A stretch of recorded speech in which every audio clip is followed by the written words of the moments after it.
Christian statesmanship is not merely a matter of policy, it is a matter of virtue. And that virtue must be distinctly masculine. God has charged the state with a solemn duty to uphold justice, to reward the righteous, and to punish the wicked. This charge aligns seamlessly with the broader calling of men to protect, to guard, to cultivate righteousness, and to stand unflinchingly against corruption and tyranny. But we live in a time when this natural order has been upended. The influence of feminism, far from being limited to radical fringes, has quietly reshaped the entire village. It has defeminized women, coaxing them into imitating men, while simultaneously demonizing masculinity, teaching men to be ashamed of their strength, conviction, and authority. The damage has not been isolated to the home. It has infected the polis. As statecraft becomes feminized, it forfeits its backbone, choosing appeasement over principle, empathy over justice, and indecision over duty. This leads us to uncomfortable but necessary questions. Should women hold political office? Are conservative women in such positions part of the solution or symptoms of a deeper disorder? Can a woman wield public authority without sacrificing her nature? Or does doing so, even with good intentions, reinforce a disordered vision of politics? Today we're joined by Bryce Eddy and Will Spencer. Bryce Eddy is a proud husband, father, and unapologetic conservative Christian committed to defending America's core values. A fourth-degree Machado black belt and host of The Bryce Eddy Show, he combines physical grit with ideological clarity to champion faith, traditional values, and limited government. Will Spencer is a storyteller and adventurer whose journey has taken him from Stanford and the dot-com boom through 30 countries and deep into global spiritual traditions, from Himalayan meditation to Amazonian ayahuasca. The Lord found him at Burning Man, and now he hosts the Will Spencer podcast, exposing New Age deception and helping men reclaim their God-given authority. And now to our conversation. We the people of the United States, in order to serve their purpose, establish justice, for ourselves and our posterity, we ordain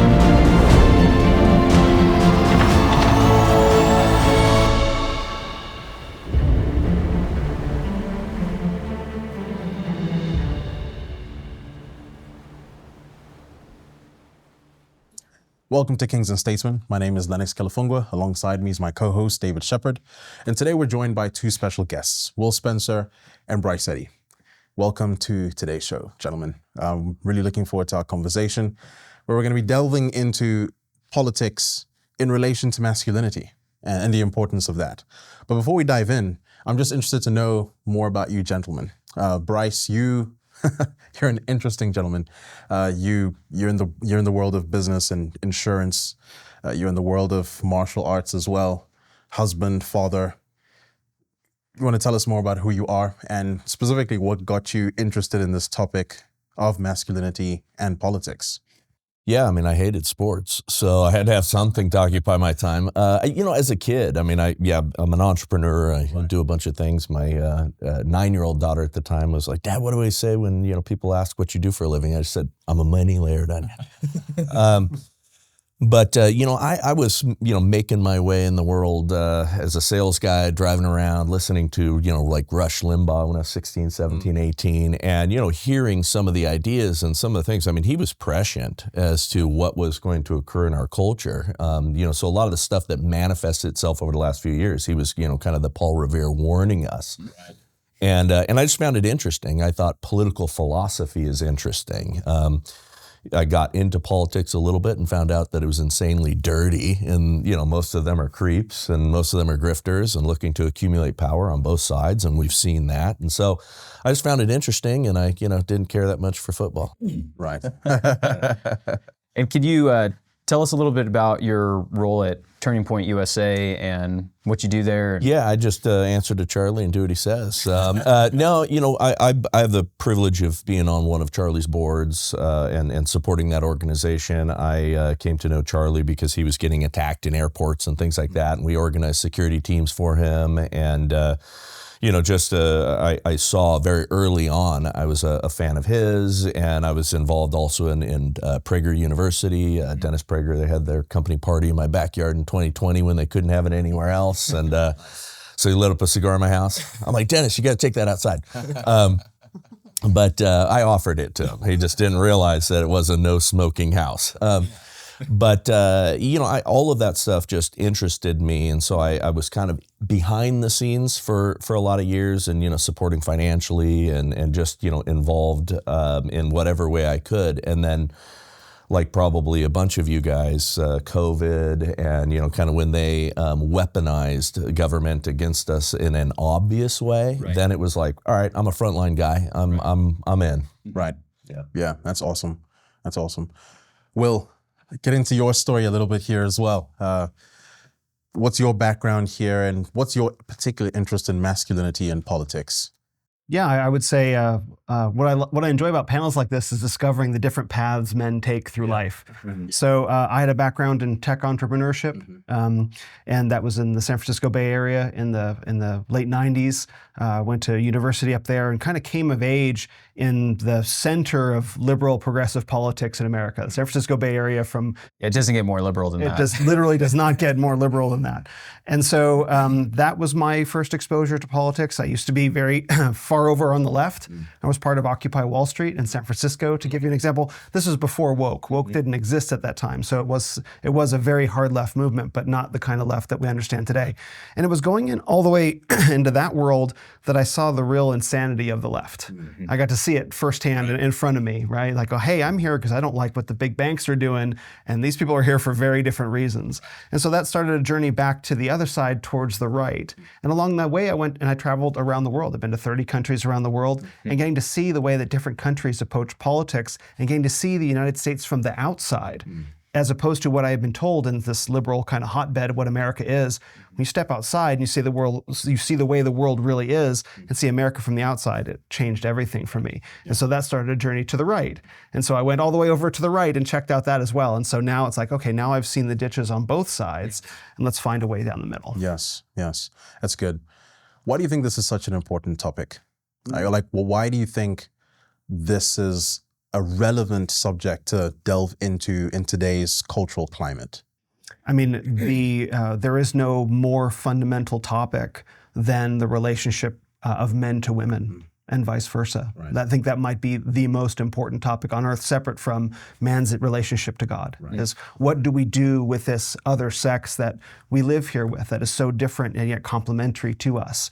Getting that relationship right is the most important thing to get right. Yeah, if you're asking about politics, politics by definition is just how we organize ourselves, right? In its simplest form.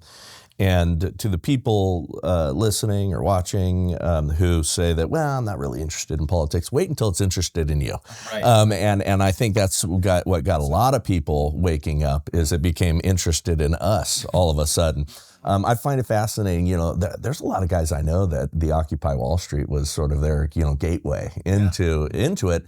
And you'll have to tell me if this is true, but a lot of it came from kind of seeing how both sides are not all that different, and recognizing that these a-holes, sorry, can I say a-holes, are really about the accumulation of power. And you saw that manifested recently in Charlie's interview appearance on Gavin Newsom's podcast. Right. And you see how that guy all of a sudden, oh, look, now he's just reasonable. Yeah. I'm just a reasonable guy. I just agree on reasonable things, and that guy was the most far left guy that ever walked the planet, and was responsible for tanking and destroying San Francisco. And then, of course, like we do, we promote them to destroy something bigger. Right. But I think that has been a big eye-opening. Tim Pool, Occupy Wall Street. There's a lot of just great voices today that saw it for what it was and just were shocked. Mm-hmm. Yeah, there was definitely a moment in time where it's like, hey, maybe we can do something with this and create real change. And I think Occupy Wall Street was successful in injecting the idea of the 1% into the dialogue. That's the only thing it accomplished. Yeah. But then the leftist ideology got undermined by itself of being unable to say no. It became a homeless camp. Right. It became a way to minister to the people as opposed to, no, we're making this a political protest and we actually have to turn people away. Yeah, right. So leftism's inability to say no due to empathy, which I'm sure will come up in this conversation, is what undermined its own movement's effectiveness. Yeah. And I think that point is fascinating, the fact that the left's ideology, it tends to eat itself. Yeah. We see that even with feminism and how transgender individuals in sports are now supplanting the place of what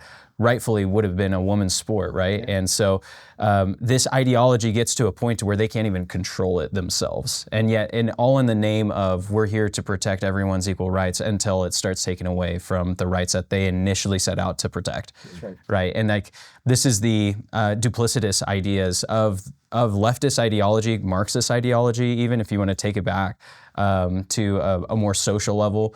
We were talking yesterday, kind of just fleshing out some of these ideas.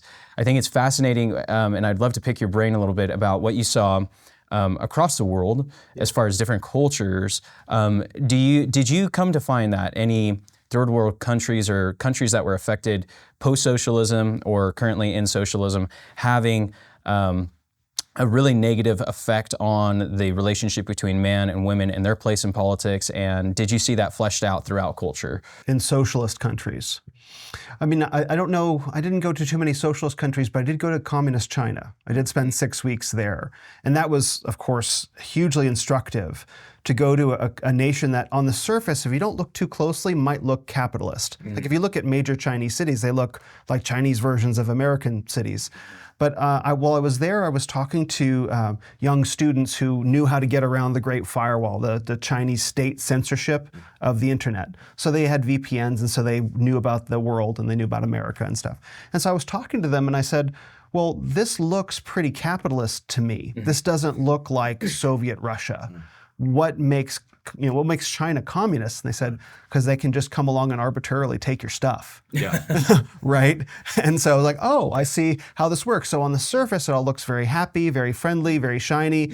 But then if you cross the wrong party member, then they can just come like the founder of Alibaba. I think the state government. Yeah, they just disappeared. They just disappeared, gone, right? It's like, well, there you go. That's how you understand that. And of course now WeChat is the platform that all of Chinese society runs through, heavily state censored and everything. So I did see the way that distorted everything, and it created a two-tier society where you had a healthy, strong, confident upper class, I guess you'd call it, like not in the sense that we mean upper class, soldiers, party members, and then you had kind of a bowed down, sort of crushed underclass, and that is communism. Yeah, I have a little bit of a different perspective, and I haven't been to China, so I don't mean it from that. But I look at it from, I think, and I say this a lot on my show, China, what their vision was for us, and we were so close to it, it's amazing, was really a feudalism 2.0. Communism and socialism or collectivism is how you sell it to the idiots at U of I. Right. It's how you express it to the young people and get them to go along with it. Because if you just tell them that they're going to be slaves, that doesn't sound so good. Right. But what China does, what we were already doing. And you heard it in the Mark Andreessen interview, I think Tucker Carlson or somebody else he was talking to. They pick the winners and losers. They control them at the top. They told Mark Andreessen and a group of tech entrepreneurs, don't invest in new AI startups because we're going to have 2 or 3 companies, and this is the Biden administration saying this, we're going to have 2 or 3 companies that we're going to pretty much control, and that's it. And that's what China does. That's what they all do. So while we call it communism because it's good shorthand, it's really back to the feudal kings, and they accumulate power for themselves, and everybody else is their slaves. And if they can do it to us, they'll do it like Noah Yuval Harari said, through video games and drugs. What are we going to do with all the useless people?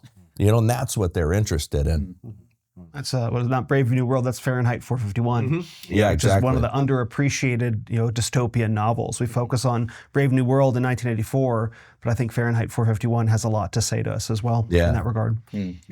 Yeah, and I mean, just that concept of a classless society, I mean, it's impossible to build on that. When there isn't competition, when there is someone who's actually holding the strings and actually can come in and take out the leader of one of the most powerful companies, Alibaba, right? And so it's like, how do you build on that? You can't if there's always somebody or something that's going to be able to come in and just be able to level the playing field, And not that that's, like I say, leveling the playing field, like we see when you bring up Occupy Wall Street, like I don't want it to seem like there isn't a time and a place for the government to step in and say, hey, look, there's actually some nefarious things taking place, but not in the sense of a socialist mindset, right? Or a classless society where people don't have identities.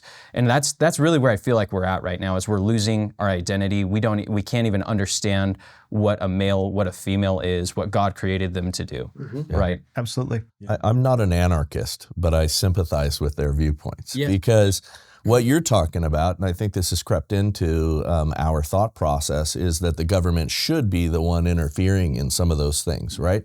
The problem with that is that's still the government picking winners and losers, right? We're involved right now in a big buyout of a firm that we sold to, and then now they're selling to a publicly traded firm that's going to make us, but number 3 on earth, right? And so the DOJ is getting involved, and they're deciding whether it's going to be fair for the consumer or not to allow this big transaction to go through. The problem is not necessarily, it is at the top, but it's what they did down at the bottom to prevent competition. And the government starts by creating and allowing monopolies to wind up and exist because they lobby to block out the small people. If you think about everything is about centralized control, if you look at it through that lens, then the opposite of that, which I believe is God's model, only He's going to be in charge, right? Absolutely. Everything else needs to be as decentralized as possible, and that's how we all have the most liberty, we all have the most freedom. So the more we give power to the government, the more the government's going to end up using it to pick winners and losers. And at that point, it's really taking the place of God. Yeah. When you are allowing the government to act in the role of God, you're putting the government in the place of God. Well, that's exactly what the statists and the people that we're really fighting are all about. Look at all the compassionate folks online as they argue with us on Twitter and things like that about loving thy neighbor and welcoming the stranger and all that stuff. It's all about them, putting the government in place of us. All right, the government needs to go to my neighbor and at gunpoint tell him he needs to give more to the poor. Right. Yeah. It's interesting, though, when you analyze countries that have been steeped in statism, one of the common trends you see is effectively weak and neutered men. Right. That's a common trend. A big government can only thrive and even exist where men are weak and neutered.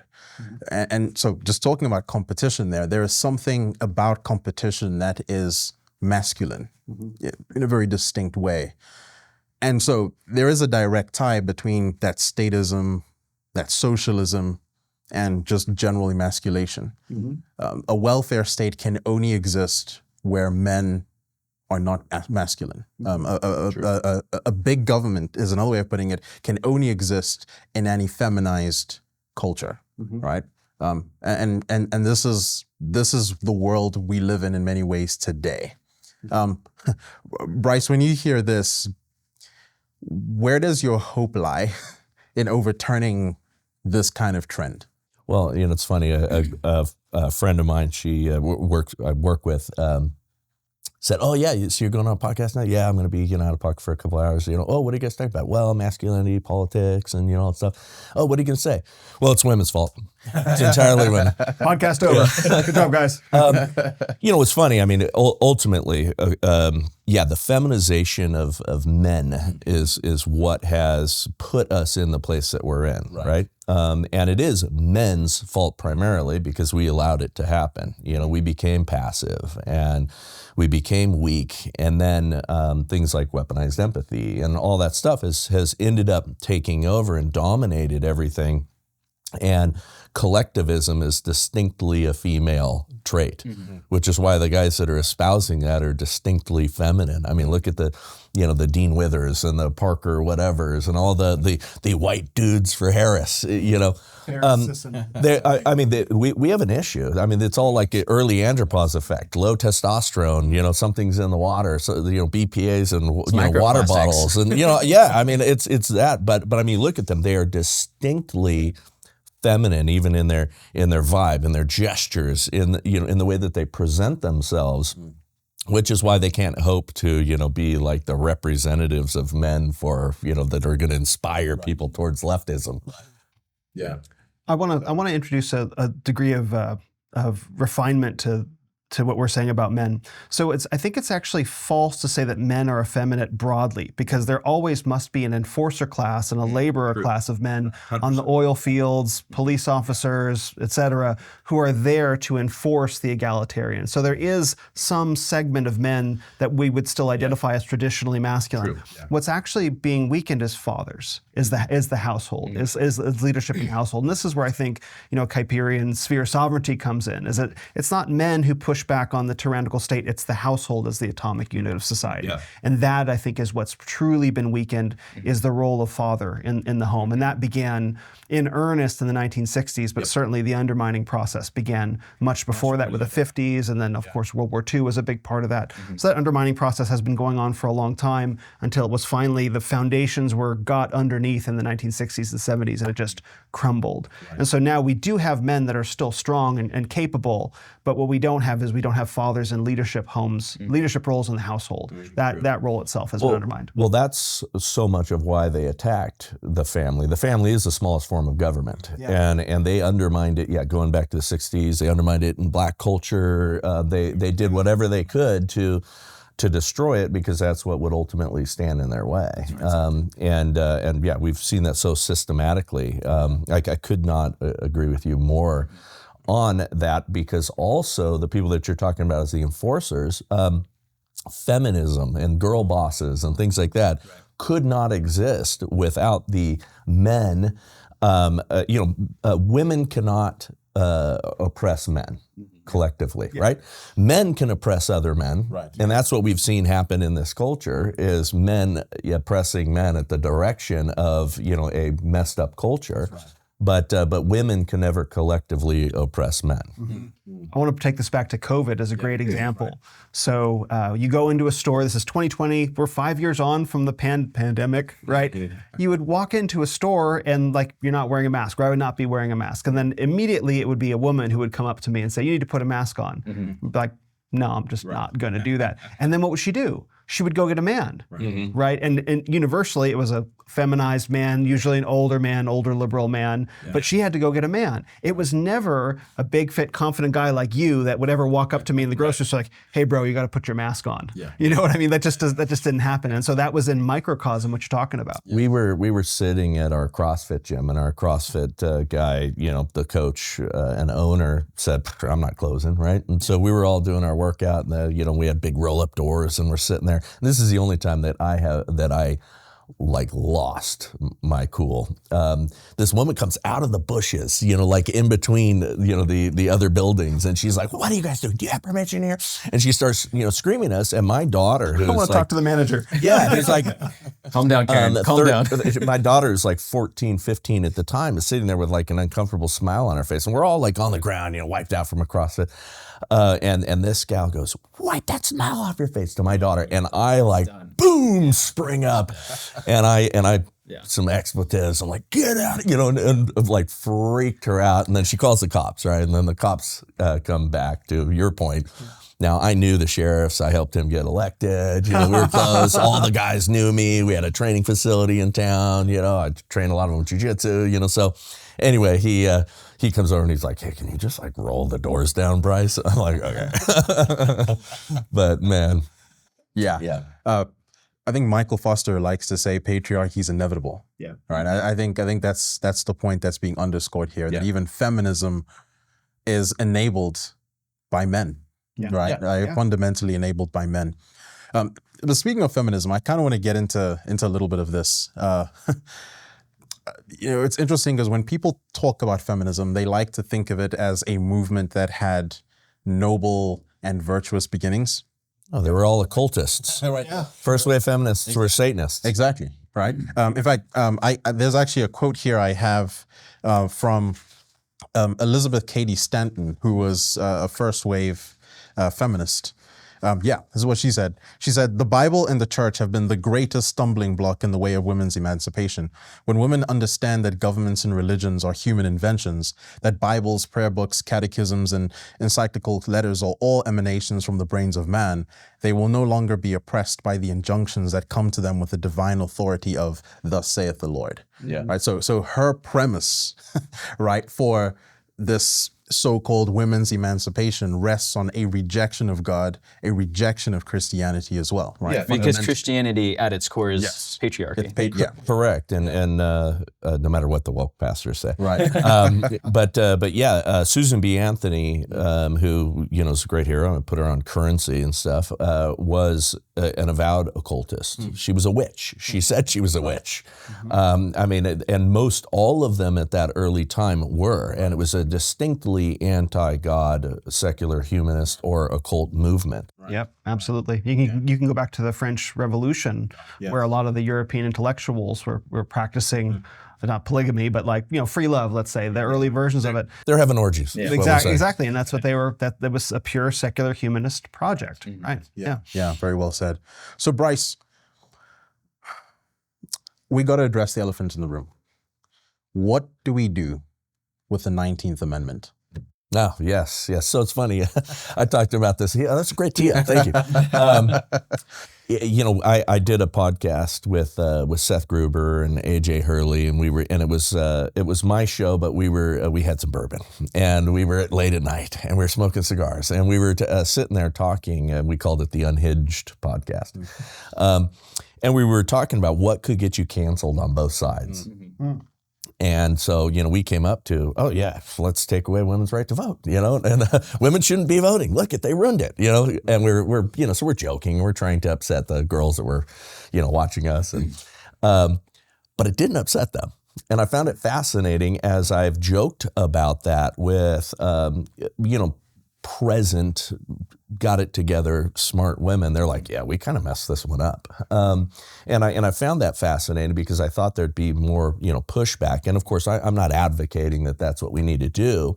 But if you trace some of the, worst decisions in our politics, they were driven largely by women. You look who voted against Trump. You look who, it was not just women because, conservative, happy women are voting conservative and happy, right. But it's largely very unhappy liberal wine moms and people who hate men, hate their husbands, hate their situations, or they're single, hate their fathers.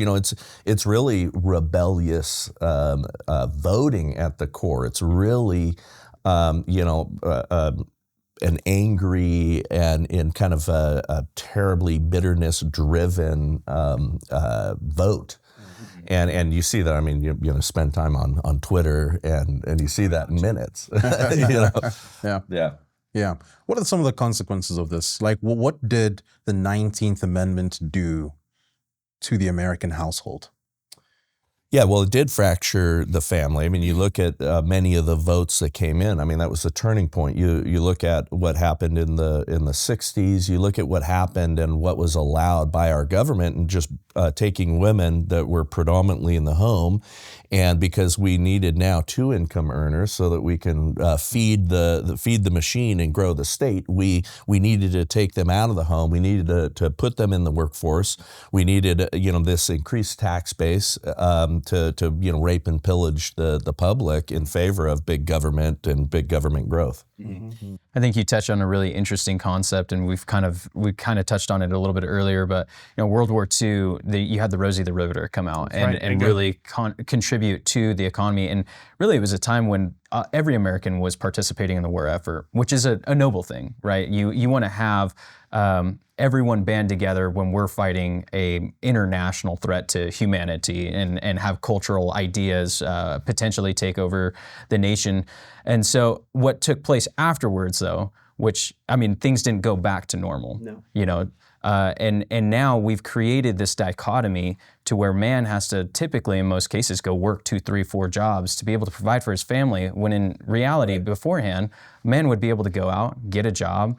And I mean, and even then, I have some issue with like the consequences of the Industrial Revolution, whereas, you know, beforehand, everyone was working on a homestead or a typical type of trade, and the wife would come alongside her husband, and the family would, you know, work together. Yeah. But even, you know, after the Industrial Revolution, man was still able to go out and generally provide for his family on a single wage, and that's gone. Well, you remember that's also when the temporary income tax came in too, right? I mean, so there was that turning point, and I think it was really intentional, you know, and conspiratorial. There are conspiracies, guys, that actually, but it was. I mean, it was to create a, you know, permanent, you know, unhappy working class, and to drive women into careers.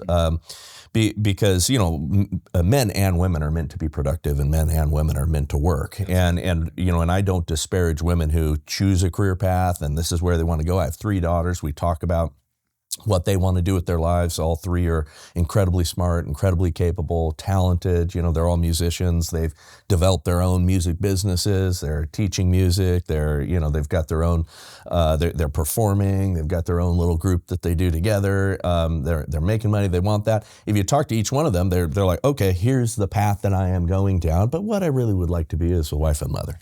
And it's a healthy expression of what God's given them, and you see it because they are free to choose whatever they want. My girls have, you know, again, loads of talent, loads of ability. They can go in any direction. And when, you know, I've heard more feminist type gals talk to them, yeah, but what do you really want to do? You know, and trying to guide them down and almost shame them into, no, you really want to, I mean, you are so smart. You could really, I mean, you could be this, you could be that. And they're like, well, hey, if God takes me down that path, that'd be great. But I really want to be a wife and mom, because that is, you know, planted in their hearts. I have had conversation after conversation in the corporate environment over, you know, you know, sad phone call with a gal who's confessing to me how unhappy she is. You know, now she's 50 years old, has spent the entire time pursuing a career, skipped the family thing, maybe had a couple of, you know, long-term relationships here and there where they were co-equal, this and that, and they pursued, and they were all about this, and they had their fur baby, and you know, and then now, I mean, in tears. I mean, and these are, you know, liberal gals that you know, because I'm unapologetic with some of these things, and I'll have conversations, and you know, thankfully, I haven't had any real HR incidents, but I'll have. I'm a free, you know. Hey, talk to me. Tell me what you want, and I treat my teams really well. And these are people that worked with me over the years, and literally in horrific tears, saying that they missed what they thought they wanted. You know? That is fascinating. I sent Lennox actually this morning an article. It was so I get like, I don't know how it ended up in my email list, but a Glassdoor email or a thread basically, and it was this post that this 35-year-old woman said. She writes, she goes, I'm 35 years old. I absolutely love my career, love my job. But I'm really concerned because my clock is ticking, and I only have X amount of years, and you know, to where I'm been ticking, girl. Yeah. You're definitely at the latter end there. I'm conflicted. Am I going to lose my position in my job if I come back and all this? And then I started peering down the comments because I'm like, oh, this is just where all of the meat's going to be, and there's, you know, a couple of young female girl boss, don't do it, you know, a handful, but like, I mean, 10 to 15 times the amount of opposite comments. Oh yeah. You will never have an opportunity to raise your children if you forego this opportunity, you will miss out on something that you completely will regret your entire life. And it was amazing to see. I mean, because I don't know how many of these individuals are Christians and whatnot, but even they come to understand women when they leave the workforce and they start their own families. Like, this is what God actually, or maybe they don't attribute it to God, but like this is where the true satisfaction takes place, right? And you can take this all the way back to Adam and Eve when God says, your cursing upon man will be the labor and the sweat of his brow, and the women would be, their labor with bearing children. Right. And so, in that, when we're fulfilling what God has called us to do, that's where the ultimate satisfaction is, right? Yeah, and all the data suggests that too, because all of the happy women are in the conservative space. I mean, the data is super clear. They're the ones that rate higher and satisfaction on every metric. The women on the left and the career-focused women, girl boss kind of things have been largely the unhappiest ever. I mean, suicide rates, I mean, all of that is completely out of control. So, I mean, it is as clear as anything that our culture has gone in the wrong direction there. Women have been lied to. They were told that you can have it all. And what you can have it all means you can have the fulfillment of home and family, and you can have a career. That's the all that was promised. And it was a lie. And it was a lie, and they held on to that lie. And so the awakening that I think is, praise God that it's happening the way that it is, because I looked at this a couple years ago like, this is going to be ugly when this awakening happens to this multi-generational lie that was told to young girls that they grew up believing. Oh, I can have it all. I have time. No problem. It's like, and then the lie is revealed for what it is, the massive amount of betrayal that women would feel from society, from their fathers who taught them that, and also from their mothers, right? Like just a young girl growing up, who's in that position at 35, being like, I never could have it all. And how many people in her life told her that she could? How would that go for her? And I'm happy to hear that that awakening is going more gently than I expected. Because the outpouring of grief would be immense. And in the most random of like liberal threads to be finding this type of information, and to be seeing other individuals saying, just don't do it. Like, your career's not that important. Like, if it really is something that you genuinely love, you will come back to it after the kids are old. Well, and there's a model for that, because I've seen it. My girls had a beloved, and it was like the most beloved first grade teacher. We homeschooled I think after first grade, and homeschooled all three of the girls, but they went to kindergarten and preschool and that sort of thing. And before we made the decision, but they had this teacher who everybody loved, but all the parents were a little afraid of, because this woman was just, she was you could just tell, don't mess with her, right? And but she had begun early in a teaching career when she was young, newly married, quit, had her family, raised them all. Then came back, had grandkids now, and, became, again, the beloved teacher that all the little kids loved so much. And she was strict and firm and mature and knew what was up. And, everybody thought the world of her.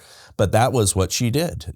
She took that time, focused on her family, raised a great family, and then went back into the profession that she loved. And you can do that. And part of the reason why we chose for the girls, music, was part of our homeschool subjects, and I always find it fascinating because I have conversations with people. Wow, how'd you get your girls to love music so much? Well, it was a school subject, and they didn't have a choice. And then by the time they were competent at it, it was too late for them to turn back. Right. Yep. Because I was, we tried music and they didn't like it. We tried math and they just decided it wasn't their thing, so we stopped. Which is a distinctly, you look at the, Jewish, Indian, Chinese families, that it's a subject. Yeah. So anyway, we chose that as a part of their curriculum, and they're all three are violinists. And part of it was also, hey, this is giving them an ability to have a business, to earn money, to do something fruitful, to also worship the Lord, because my middle daughter leads worship at our church, and half the Sundays the whole family's up there. And it became a possibility for them to have a family and to also, build business and teach music and things like that. And so you have to think in those strategic ways as a father or a parent. Mm-hmm. Absolutely. Yeah, that's so important. I've got another quote here. Betty Friedan in her book, The Feminine Mystique. And she said here, women who adjust as housewives, who grow up wanting to be just a housewife, are in as much danger as the millions who walked to their own death in the concentration camps. They ate suffering, a slow death of mind and spirit. That's right. Like that those lies that you're talking about. Yeah. In what way do you think that even conservatives have sometimes drank from this poison well? It's a great question, especially because I think we consider now the world in Marxist terms where the market is the most important place to be and the home is not. The Marxist world has no conception of the value of home and passing along values. All meaning is established in the market, in competition, in class equality, and your job and your career. It's always like, my career, I have to go do this thing out there in the world, because out there in the world for men and women is where I find meaning. And that's the only place where meaning exists, as opposed to, no, great meaning and richness is found in the home. You lose the ability to go out into the wider world, but we're not taught how much value is in the home for cultivating the exact sorts of things that you're talking about. Imagining your daughters playing music in the home on a Sunday, or family get-togethers, just how full of life and light your household must be with that. And to pass that on to their kids, like hundreds of musicians down through the ages potentially. And when you look at that, when you have that conception of homes being filled with light, the market begins to get very dim. But we don't think in those terms anymore. Right. Yeah, it's good.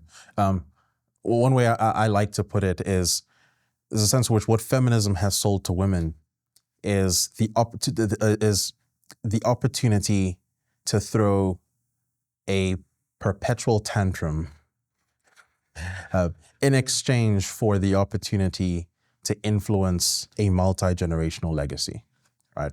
There's a sense in which what's been sold to women is in fact a lesser glory. Right, and this kind of goes back to the garden, right? Genesis 3. What Satan was tempting Eve with was not really true ambition in that sense. It was actually a lesser glory. Well, it was envy. Right. Yes, exactly. I mean, and so much of what what's ailing our culture right now is born from envy. You see that in again the social media posts or the arguments that are going against the more traditional model or against the wealthy or things like that. It's envy is such a, I think in many respects, a forgotten but powerful sin that people choose to ignore. But that's so much of what's animating our culture right now. I wanted to hit a little something though. There is, you can go and we see it in households that are oppressed by a toxic father, right? And I don't say toxic masculinity because I don't believe in that, but by a sinful desire to control, to overpower, to oppress their family, and sometimes they're using the excuse of the patriarchal biblical model, and they're just tyrannical.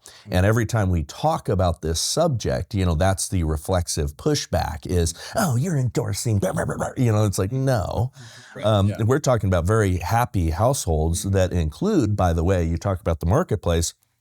Proverbs 31 woman was out in the marketplace, managing the affairs of the household. I mean, you are managing a business with income. You are managing something, and if you have a true, awesome partner in that respect, your wife understands what's happening, in the dynamics of how to manage the family, and is not, kept quiet in a corner somewhere, changing diapers or cooking your food. And again, the left and what they've systematically done is put those negative, terrible images and those terrible models of a abusive husband and father in the heads, and that's certainly not the biblical model, and that's certainly not the beauty of what the family should look like and what it looks like in most successful Christian households.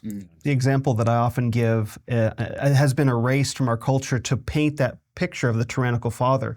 So I think the examples of tyrannical fathers, that All in the Family, that sitcom in the late 60s, early 70s, I think that the amount that was going on was probably exaggerated, culturally exaggerated by mass media. But what I say is, the way that I wasn't around back then, but this is how I think it used to work. Bunch of guys like us would get together and play cards, have some drinks, sit around the table, and I don't know. I'll pick on myself, so I have to pick on any of you guys. So then wife comes in, starts talking to the guys, and she's like, "Get your butt back in the kitchen. Just go back to playing cards." And you all would exchange a look, right? And then later, you'd say, "Hey, let's go outside and talk for a second." We go outside, smoke a cigar, and you look at me and say, "You ever talk to your wife that way again in front of me? You're going to hear from me about it." Yeah. And I'm like, "Oh, okay." And I think men used to have that accountability amongst each other, which prevented the tyrannical father. Yeah, so I mean, justice has been kind of largely absent in our culture, and we've seen that. But you used to have masculine enforcers in communities, Right. and That's so right. if there was a Virtue, they enforce virtue. correct, so if there was a dude that was beating his kids and his wife. I mean, inappropriately, because sometimes but Maybe I should have picked on you. no, but I mean, I'm a very gentleman. But there was that happened, and it would be that other men in the community would alert that, hey, this dude is beating up his wife. I actually remember an example from my childhood of a guy who broke his wife's arm, and in the church community. And the dudes handled it. I don't know exactly what happened, but the other dudes handled it, and I was only kind of vaguely aware. But if you see a guy that is that, I mean, they also get ostracized too if it becomes aware.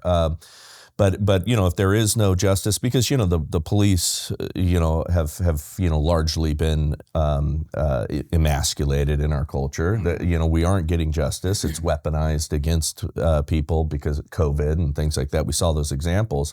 But where there is no justice, there will be eventually a breaking point where people go to essentially the mafiosos and say, hey, this dude, raped my daughter. And It's the Godfather, police the opening of The Godfather. The police aren't doing anything, and I want justice. Okay, we'll give you justice. That's right. Yeah. And men used to enforce that. And this is why it's not good for men to be isolated. This is why men need brotherhood. This is why men need community. It's so important. And why men need to be that serrated edge in society. Because if we are not continuing that sense of virtue, we're going to lose, and I think it can be argued we have lost, in a sense, that sense of virtue, that serrated edge that men naturally bear. If there is an injustice taking place, who is going to rise up and say that's wrong? And right now we live in an effeminate culture in which individuals do not want to do that for sake of being blacklisted, losing their job, whatever. And there's injustices taking place with our daughters in playing sports, with men being on their teams. Take it down the line. There's a bunch of different aspects right now that we're seeing in society. Well, and where that exists, it's really healthy. So I own a jiu-jitsu school, and oftentimes through the years, you'd have guys that come in that were brutalizing other dudes, right? Size, fitness level, things like that. Maybe they trained and have something on board because, big guy, no jiu-jitsu, no problem. Big guy, little jiu-jitsu, big problem. But we would enforce behavior. There was a natural pecking order that happened on the mat. And I remember in the early days in the, Machado world, which is where I have my black belt, which I came up from, and we would get a little signal if there was a guy that was coming in and being too rough with people, and it was and it would be like Humble him. Yeah, and us mat enforcers would go over there and one after another just beat the snot out of the guy. I mean, just maim him, and then he would either straighten up really, really quick and recognize that, okay, he'd get the message, or he'd leave and never come back. And he'd go terrorize another school, and then the same thing would happen. Yeah. But it was, that's why you never saw fights on the mat. Guys never really lose their cool. I mean, if that ever happens, it's so unique and so unusual because we get that pecking order. It gets established. All that gets worked out. So it could almost be, I mean, I don't think it can be argued. I think it's a fact. Masculinity establishes order. Yeah. A healthy masculinity establishes 100%. order. And virtuous order. Exactly. And what we discussed at the very beginning is that politics is Organization. Organization, right? Yeah. So you can't separate the two. No. You know, if you want to have a healthy order, a virtuous order to politics, it has to be masculine in its core. Right, and in the absence of that, you have actual tyranny. Right, right. Either tyranny, emotional sabotage tyranny, or tyranny by an actual man who cannot control himself.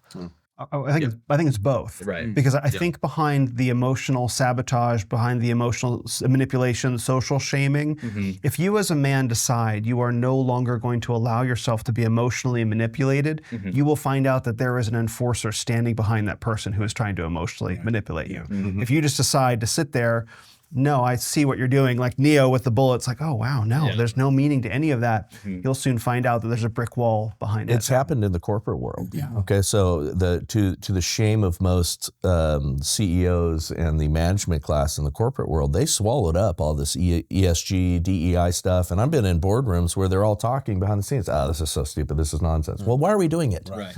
Money. You know, well, yeah, it is, but it was also just, you know, you had a lot of that stuff was driven by a feminist class. It's like, this is what we must do, you know? And again, that collectivism, that all the things that are in the antithesis to, you know, good, solid entrepreneurial business. Exactly. And it's meant to bring it to heel under an oppressive, you know, like feminist or an oppressive collectivist mentality.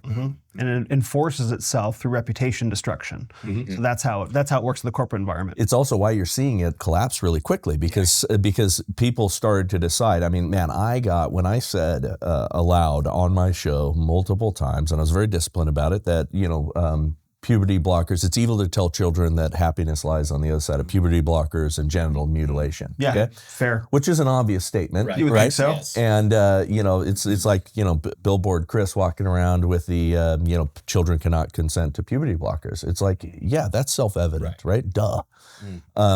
But I got all of my clients called, business associates called. I mean, they systematically, little Antifa groups, systematically tried to destroy everything in my life. Sent me postcards. We know where you live. Over that? Over that. And we're telling people that this guy's spreading LGBTQ hate online. Interesting. And it was the most, you know, vicious. They were trying to cancel you. They were trying to destroy. But I'm a damn the torpedo sort of a dude, right? So I'm like, whatever, you know, all right, and grind through it. I mean, the thing that I hate the most is the attacking of family and friends, and they try to destroy. And I had friends throw me under the bus and disavow me because they were afraid of what it was going to do to affect their business. Is there anything else that you had ever said that provoked that level of reaction, or just that? Just that. Just that. Yeah, How that was interesting. very. I would have thought that repealing the 19th would have been right up there. But Well, you would have thought.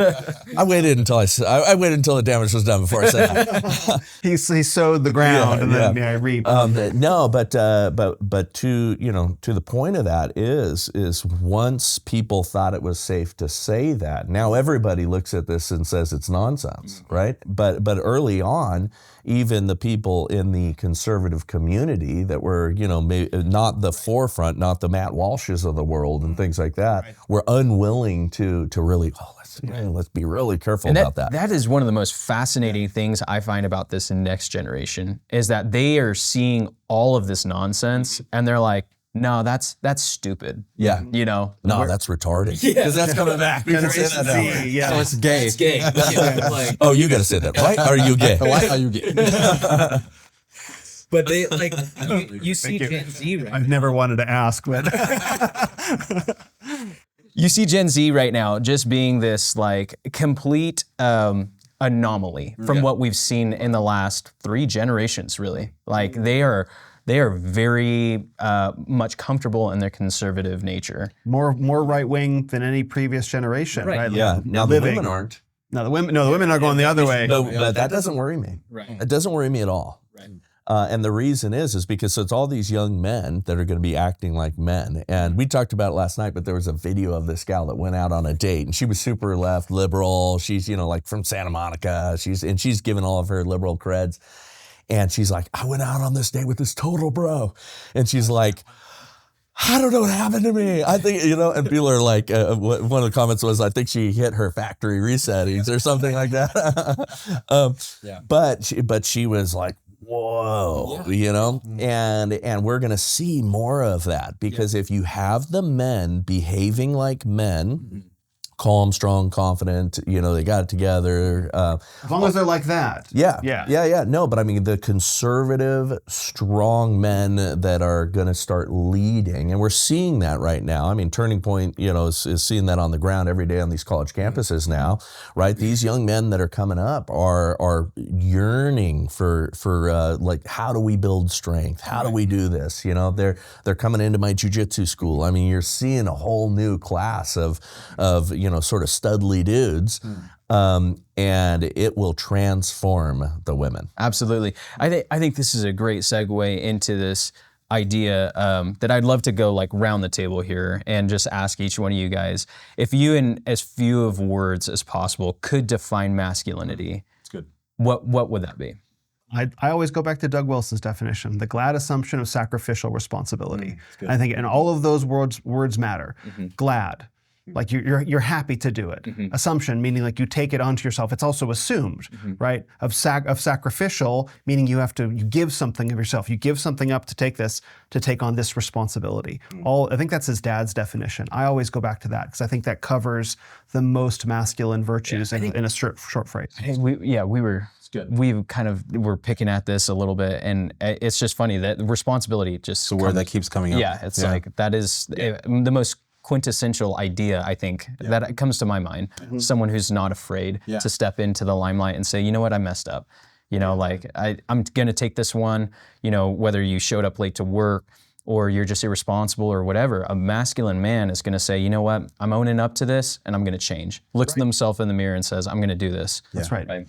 Yeah, I would kind of build on that definition and say, well, it's the art of responsibly providing, protecting, and leading over a household, a church, an entire community at large, while wielding those masculine tools of strength and wisdom, right? But responsibility there is that key word, in all of it. And that's why I want to jump off what you said, Bryce, about I don't see that level of men taking on that responsibility, that calmness, that groundedness. I see a reactionary, chauvinistic posture that's very boyish. Yeah, and so I'm happy to hear that there are men that are actually trying to embody gravitas and responsibility and that glad assumption, as opposed to just like, I'm just going to be white boy summer all over everything. Yeah, no, and you have that, and I think that's largely though the guys that have no relationship with a creator. But I'm seeing the Christian version of it, which is what we're seeing on these campuses by and large. We're not seeing the Andrew Tate stuff. Yeah, that exists. Yeah, but I think that's a small sliver of it, because I'm seeing people returning to a traditional masculinity, and that's what will change the women. The other will not. The other pushes the hard to the left. The other will create more war. That's right. Yeah, absolutely. I love Doug's definition. I'm familiar with it. I'm glad you had it memorized because it's great. I will 5 words. Yeah. Well, I went to public school. I'll add to it though, because coming from martial arts background, MMA background, all that. Jordan Peterson said one time, and I thought it was good, that become dangerous and have it under voluntary control, which is that idea of meekness, right? I have a sword, I can wield it, I choose to keep it sheathed. I get commented on like, wow, you're so calm, like in, situations or different things, you just have this calm, even keel thing about you, that's appealing, right? And it comes from that idea of, being able to fight, being dangerous, having that on board. That's why you don't see fights on the mats. You don't see the guys, the high level fighters, unless there's something really wrong with them. And there are those guys. They're not the guys that are out there getting in fights in bars. They're super chill. Yeah. And you also see it if an emergency happens. So all of the left-wingers, all of the feminist types, the second some stuff goes down, they all look to the leader instinctively, right? They may not even know that that's you, but all of a sudden, all of the eyeballs turn and go, "What now, boss? Right. What do we do, chief?" And you see it, and that's why the more we have. I mean, we've been in a culture war, we've been in a civil war. It's a fifth and sixth generation kind of a thing. But you see the more that happens, the more clarifying masculinity becomes, and it's only in prosperity, and it's only in a culture like we have today where feminism can really exist and flourish and live. Right. When the proverbial crap hits the fan, it's a masculine society real quick. All of a sudden it's that hard times create hard men. Right. Yeah. All of a sudden it happens. Yeah. I think your concept is kind of a little bit of Teddy Roosevelt in there. Speak softly and carry a big stick. Yeah. And I think that those are both of these are just like great examples for men, right? Where it's like you need to learn how to A, govern yourself, be responsible for yourself, yes. B, be responsible for what happens in your household and your family, but then also be the serrated edge. You know what I'm saying? And that way, when push comes to shove and something happens in the public sphere, or an injustice takes place, you are not a man that's cowering. Yeah. You're a man that's standing into the limelight, saying, "This is wrong. I'm going to be someone who stands up for justice, someone who's going to stand by God's word." Wholeheartedly, unashamedly, unabashed. Like I was going to ask Bryce a question, just riding off of that. You spoke a moment ago about getting into trouble for standing on some of your convictions, right? And now we're talking about now we see this world currently, or many people in this world who, because the world seems a little safer, or the political environment seems safer to say certain things, that now they want to take a stand. Right. And yet, I think that there's something virtuous about being willing to suffer. Right, for your convictions. Not always waiting until the coast is clear before you step into the limelight and actually take a stand. Do you want to speak to that a little bit more? Yeah, I mean, somebody needs to, jump from cover and, run towards the fire at some point, right? And then once they do, then that makes it builds safer, courage. For the people around. I mean, there was always those of us, and I said a lot of times when, like the mask stuff was going on, I said, listen, okay, maybe you're not the person that is comfortable with confrontation, but just have an irritated look on your face at least. I mean, do something to not down over your nose. Yeah, do something to not entirely comply, because I don't expect everyone to be super tough. I don't expect everyone to be willing to risk their fortunes. I don't expect that out of everybody. But if you have that on board, number one, develop it if you don't. To whatever capacity you are, learn to fight, learn to be tough, get comfortable. We say this in jiu-jitsu, get comfortable with the uncomfortable, right? The first day I bring somebody into a jiu-jitsu class, even if they're a tough guy, I mean, I can put my weight on you and oppress you to a level that you feel so claustrophobic, you feel that you can't breathe, and over time, you get tough to that. But, if you quit the first day, you're never going to get tough. Right. And so many people were quitting right off the bat when there was just a little bit of resistance and a little bit of discomfort. And we need to endeavor to, to push it a little bit. It's hormesis, which is, stress, right? And if I put, 300 pounds on the bar and you've never, pushed 315 or something like that, it's going to crush you. Right. But we can get you there over time. We can get most people trained up to being able to handle real stress. And there's no difference in, family, marriages, spiritual stress, all those sort of things. But we do not be a creature that seeks comfort. Right.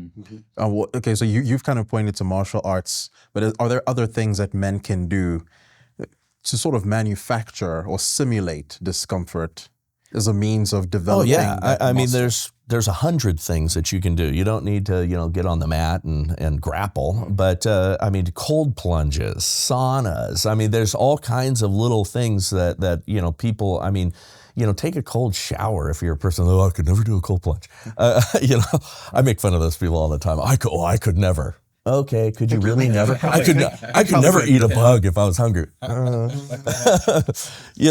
mean, but you have to figure out what that is in your own life. But there are ways in which you can create a little bit more discomfort. I'm afraid of speaking in front of an audience. Right. All right.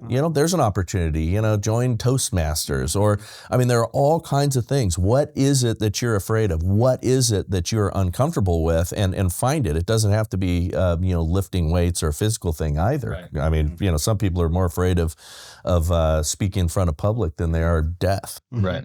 And I think one of the layers that's underneath this is men used to have encounters with non-negotiable nature, meaning if you're camping out in a storm and you're several days from your car, you can feel however you want to feel. Storm ain't going anywhere, right? And it's the same way with the barbell. Right. Like you can feel however you want to feel at that barbell on the ground, but it's not moving, right? Same with a 300-pound guy on top of you. He's trying to simulate and kill you. Yeah. He's not going to give up, and so you have to work through your emotions and your feelings, and you have to try to do whatever you can to survive in that situation. Men don't have that anymore. Right. No. They don't go in and face something that they can't negotiate with. Everything is, again, empathy. Everything is negotiable.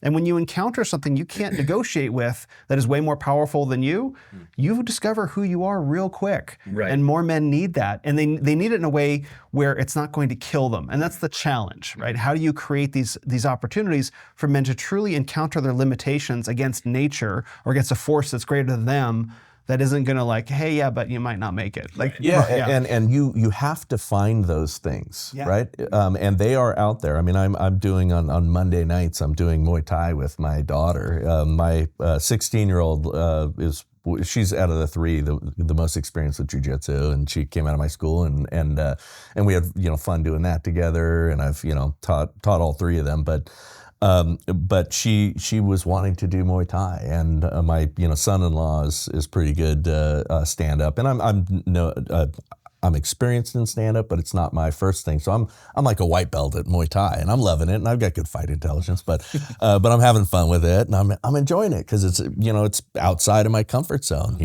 mean, I want to just grab them, throw them down, and choke them. Right. But. Totally different. Yeah. But I'm having fun, right. Doing at 50. I'm doing something that I'm never done before. I'm gonna do a bodybuilding contest this year for fun. Just something that I've never done before. That is a little bit outside of my comfort zone, and we have to do that. I think we're touching on a very critical subject topic, which is competition. I think men need to compete. They need to be in positions where they are competing, and it's a shame because right now we live in a society where everyone gets a trophy at the end of the year, right? And we've lost this idea of a true healthy competition. And I have two sons. Granted, they're very little, but it's like I want them to learn this idea.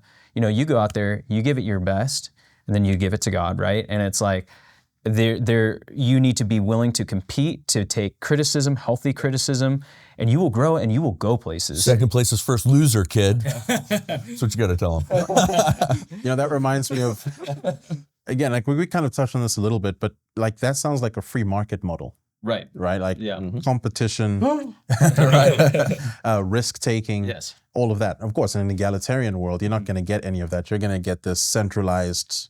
Everyone needs to get paid the same. Everyone needs to get the same. Yeah. The WNBA stars need to be making as much as LeBron James. Exactly. Even though they're not contributing. It's for the fan to decide. It's the funniest thing ever. Yeah. There's these ideas that I don't know how we reverse this idea of like equality, because it's like not everything is equal, right? Life isn't fair. And God created it that way. Yes, right. And if you give it to God, if you have an understanding of that God is in ultimate and total control, that's okay. That's a concept that we can all come to grips with and say, your life's going to look different than mine. God's still on his throne, right? Yeah, so I say all the time, and I think it's important for us to recognize this, but generational problems require generational solutions. And we created generational problems and generational sin. So to reverse that, it means that, you know, fathers listening, especially of little kids, you know, you are going to be training them up in the way that they should go.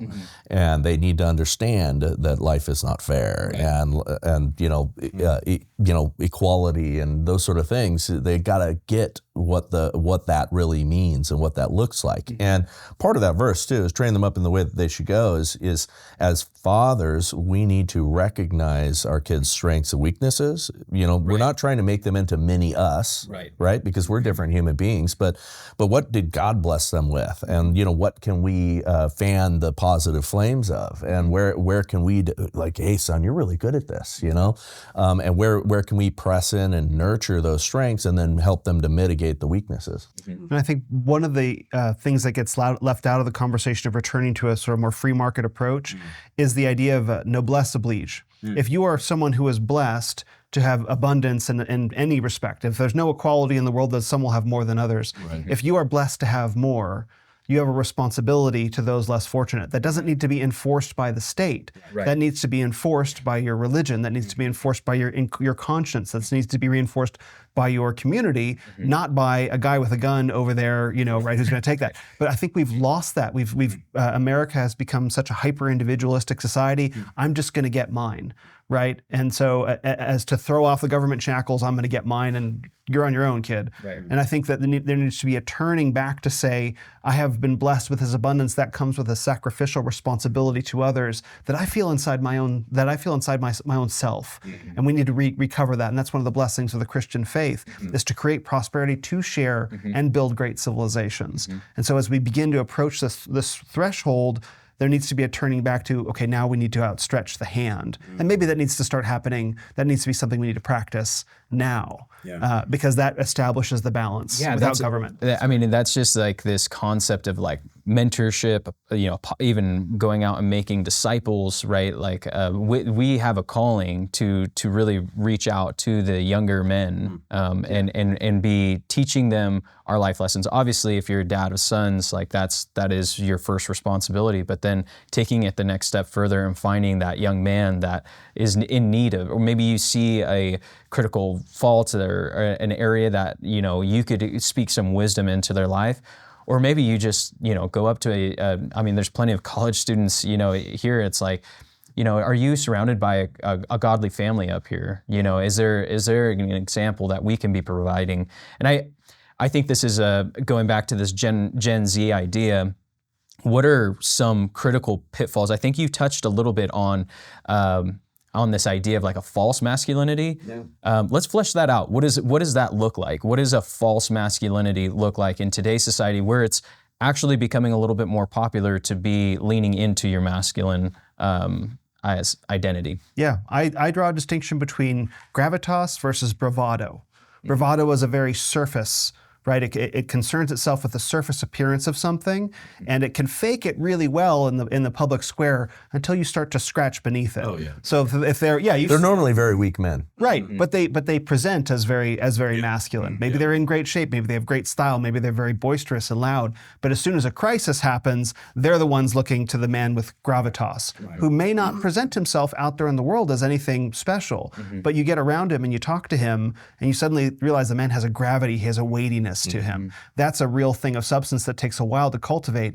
You can't put gravitas on a credit card. You can put bravado on a credit card pretty easily. Gravitas is cultivated over time. A great example of that, not to talk about myself again. Please talk about yourself.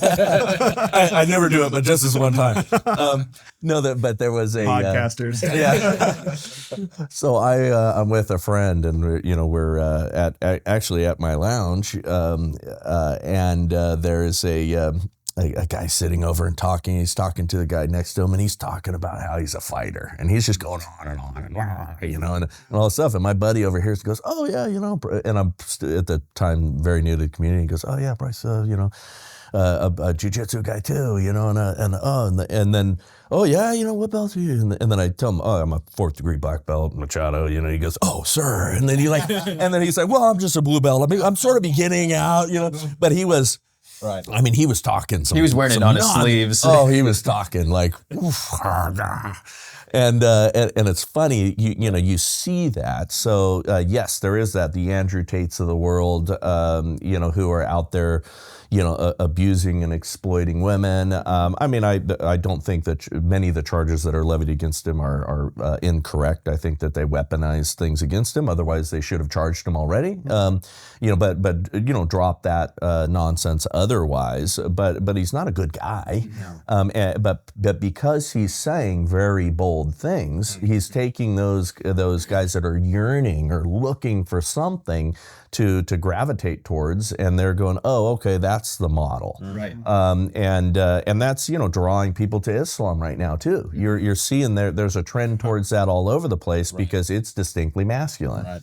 So in the absence of distinctly masculine examples, you're going to get that bravado that people are going to be confused by, and then they're going to go down a path that is super unhealthy. Mm-hmm. Yeah, there's a flashiness, which catches the attention of the media, which catches the attention of social media. Yeah, I mean, rap culture, gang culture did that in the black community, and then affected also young white kids too, because it was like, look at the cash, look at my cars, sort of a thing, and then it glorified running around with a bunch of women and all of that sort of stuff, and then it destroyed a lot of culture just from within. And there's this crazy statistic of like the most underchurched individuals in Christianity right now in America is like young men, because there's the evangelicalism at large has this Jesus is my boyfriend type, kind of like, oh yeah, listen to the songs, right? And it's like, there is this idea right now of this trend back to a more orthodox, even Catholicism, right.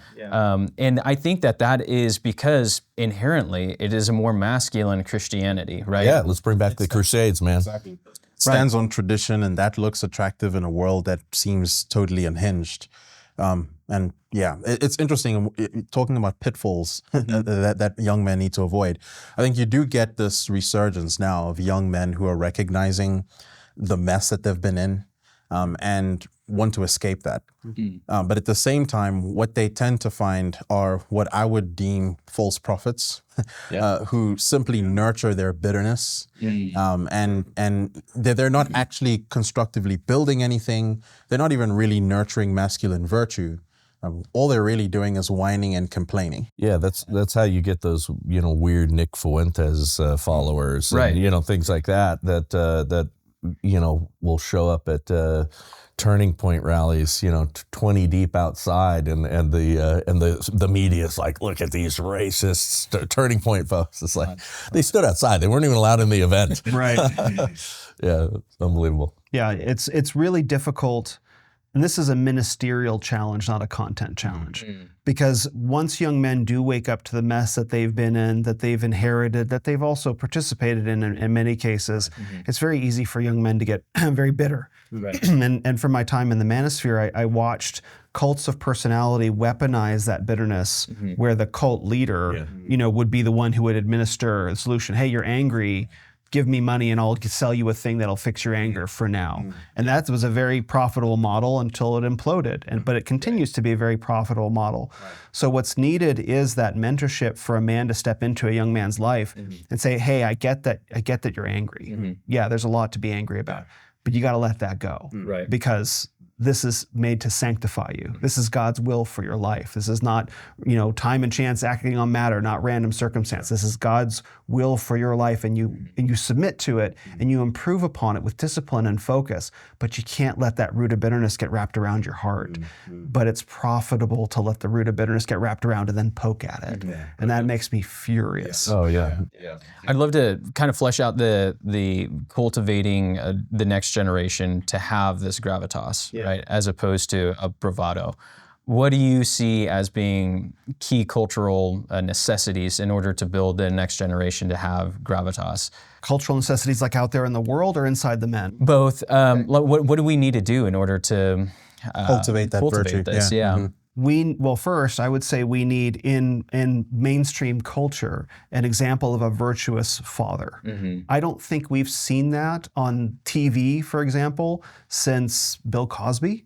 Right, it's been that long. You mostly have Ray Romano, you have Homer Simpson. I try to think of a single figure in mainstream media anywhere who represents a virtuous father. Jordan Peterson came closest. He's a flawed man, obviously not a Christian as well. But he came closest. Other than that, I really couldn't think, and that's why the media attacked him. Right. So because he was embodying this image that had been banished. Yeah, kind of like a hearkening back to like a nuclear family dad. Exactly. So we need more of those created and cultivated so men can look at something that's well produced and enjoyable and say, okay, yeah, that's good. I like that. We need that, just something for them to look at, because we don't see it in movies anymore. It's always the girl boss. It's always the hero from the classic movie series was actually a woman behind the scenes the whole time, and she's the inheritor of the legacy, the force is female, all that. So we need that elevated again, and someone needs to start doing that. I'm sure people are working on it. That's the first thing. I can list some others, but go ahead. Well, no, I thought you were on a roll. I'll keep rolling. Interrupt. Yeah. Well, and then I think other than that, I think there needs to be a model provided for young men and their lives for what they need to aspire to. Just within themselves. So I talk about men's fitness in terms of spiritual fitness, mental, emotional, and physical. Right. And all of these reinforce each other. They can't be pursued independently, or they go into excess. And once you cultivate those four things in your life as a man, and you establish a career that's going somewhere that has growth potential, you've actually built a life that you can then invite a wife into. You invite her into your castle that you've built as a young man. And so when you take this picture of a virtuous father and a legacy, and then you teach a man how to build a life that he's proud of, that's stable and going somewhere, the discipline required to do that, like, okay, now I can bring a wife and a kid on board. I think that's how you begin to cultivate the beginnings of gravitas in a man that grow over the course of his lifetime into old age, into elderhood. As he continues that process, he grows into an oak tree who provides shade. And that, I think, image can be very powerful for young men, but they have to have a long-term mindset. It can't be, swipe culture has to go. Right, well, and also that's dangerous. Yeah. Dad to teach or a pastor or a jiu-jitsu coach, or something like that. A male figure. Yeah.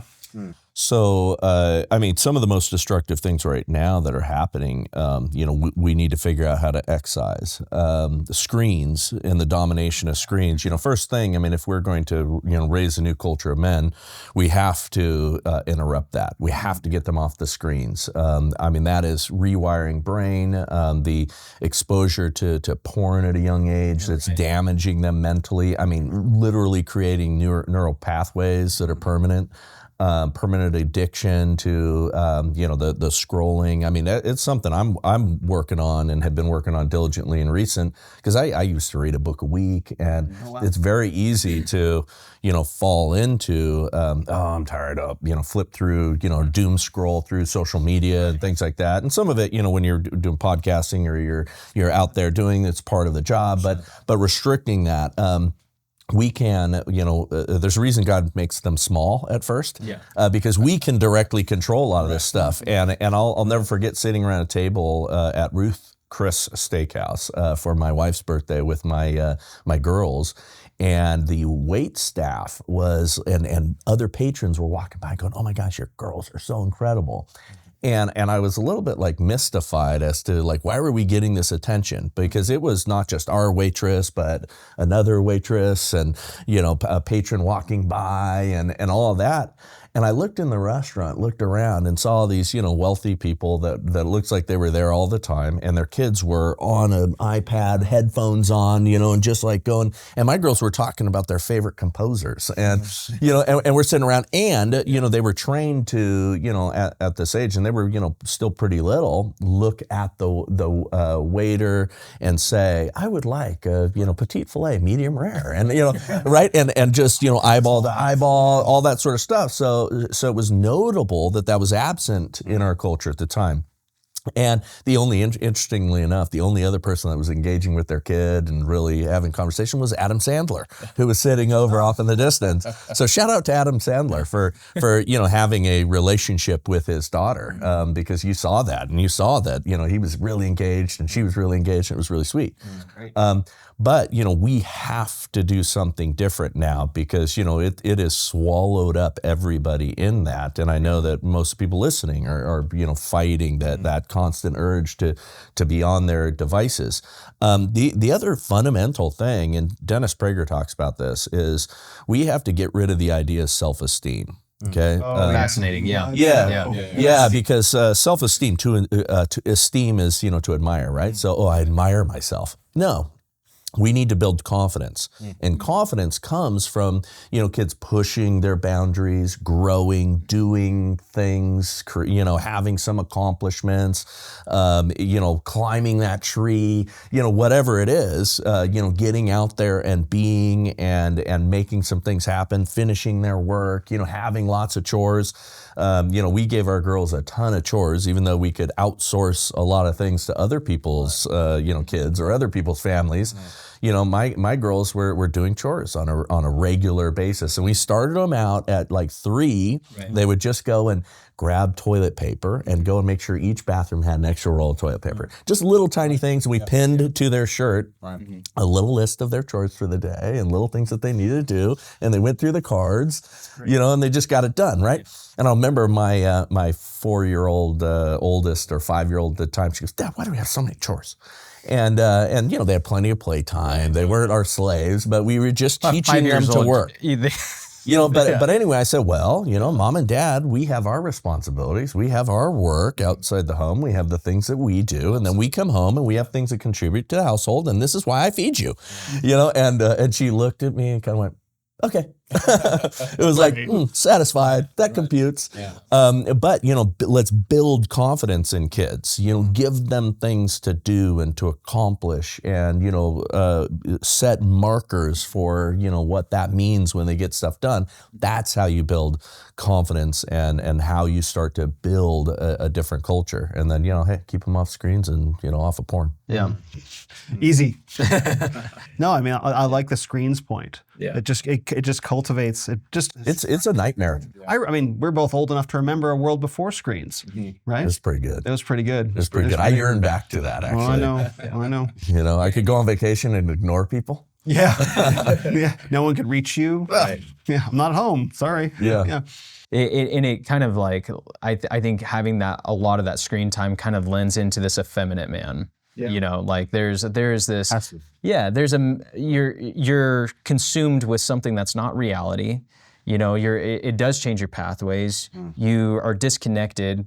Whereas a masculine man's gonna go up to someone, look them in the eye, talk to them, shake their hand, be present, right? And there is this idea that we've kind of sold our masculinity away a little bit. I touched on something earlier and didn't really press into it for people who don't know, but the early andropause effect. What it is that testosterone is stunted in young men right now. If you look on the chart, a young man in his 20s has the equivalent testosterone of an 85-year-old that was like a World War II generation.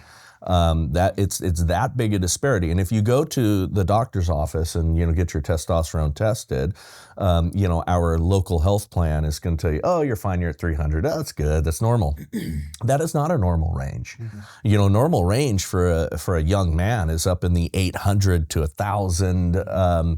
And that's what it should look like. And there's reasons. I mean, you mentioned plastics, microplastics, BPAs, food laced with hormones, those sort of things.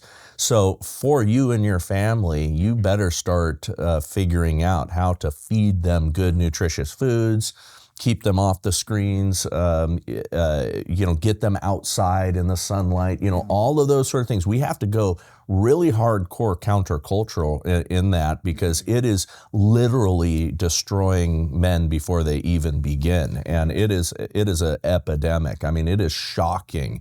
There was a couple of liberal podcasters that there was like 3 of them that did a show, and they decided to get their testosterone I know what you're talking tested. about. Yeah. And they were in the 200 range. No one was surprised. Yeah, I mean, I think the highest guy was like 320 or something like that, if I remember the numbers correctly. And it's like, well, that breeds collectivism and leftism and feminization. I mean, there is. So I look at the Dean Withers and those dudes, and I think, well, okay, you got some actual environmental things causing you to think like an idiot.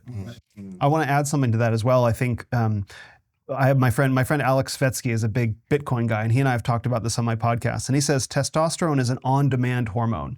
If you don't have any challenge in your life, your body has no reason to produce testosterone. And you could even take this down to like climate control. It's really nice, but I can imagine 80 years ago when it was hot. I live in Phoenix. It would get hot. It was hot, and you had to endure that somehow. I don't know how. I had no air conditioning. I was traveling around in Phoenix as a sales guy, wearing a tie. Yeah, and I had a truck without AC for until I could afford AC. Explains your job. I mean, that's really important, is to set that up for young men. For young boys to go and be able to challenge themselves and to have that hardship in their lives. And however that shows up, and this is why barbell training is very accessible for everybody. It doesn't just have to end there. Camping is a big part of it. Overnight stuff, right? Go and challenge yourself, and I think that can stimulate the body to begin producing. Don't skip leg day. Don't skip every day is leg day. Yeah, absolutely. There's this idea. I come from an ag family in California, Central Valley, so big time farming out there. But there's this. I was reading once about this idea of having a garden. If you're a farmer, like, what's the purpose of having your own garden? Digging in the dirt. And it's this idea of, the farm is for everyone else, but the garden is for my kids, right? Like this is their garden. They need to learn how to work hard. They need to learn how to be a husband of the land, right? And really, there's so many benefits between the vitamin D, getting your hands in the dirt, all the of microorganisms in the dirt. Right. There's so much of that. Yeah, but in training them, look, we got a weed today. There's a bunch of weeds, and this is going to teach them critically. Man has to work. Man has to take care of his garden. If a man takes, my wife's grandfather used to tell her, a man that takes care of his garden is reflective of how he will take care of his family, right? If you're really principled and you have a high standard for your garden, you're probably going to have a high standard for your family and for life, And so that there's so many good qualities that I think that, again, kind of going back to this idea of living in a post-industrial world, we've lost so many qualities that were natural. This would have been a natural way to provide food for the family, or a natural way to raise my sons, right? We don't really have this cultural emphasis anymore, and so trying to reinstill that into a society that is consumed by their telephones, consumed by if you think about the sheer amount of major things that have happened in, people that have been born from 1995 to the present day, we live in this world that is so different than what our forefathers lived in. And we have to reinstill this idea of hearkening back to what actually matters, and changing the cultural dynamics that have been instilled.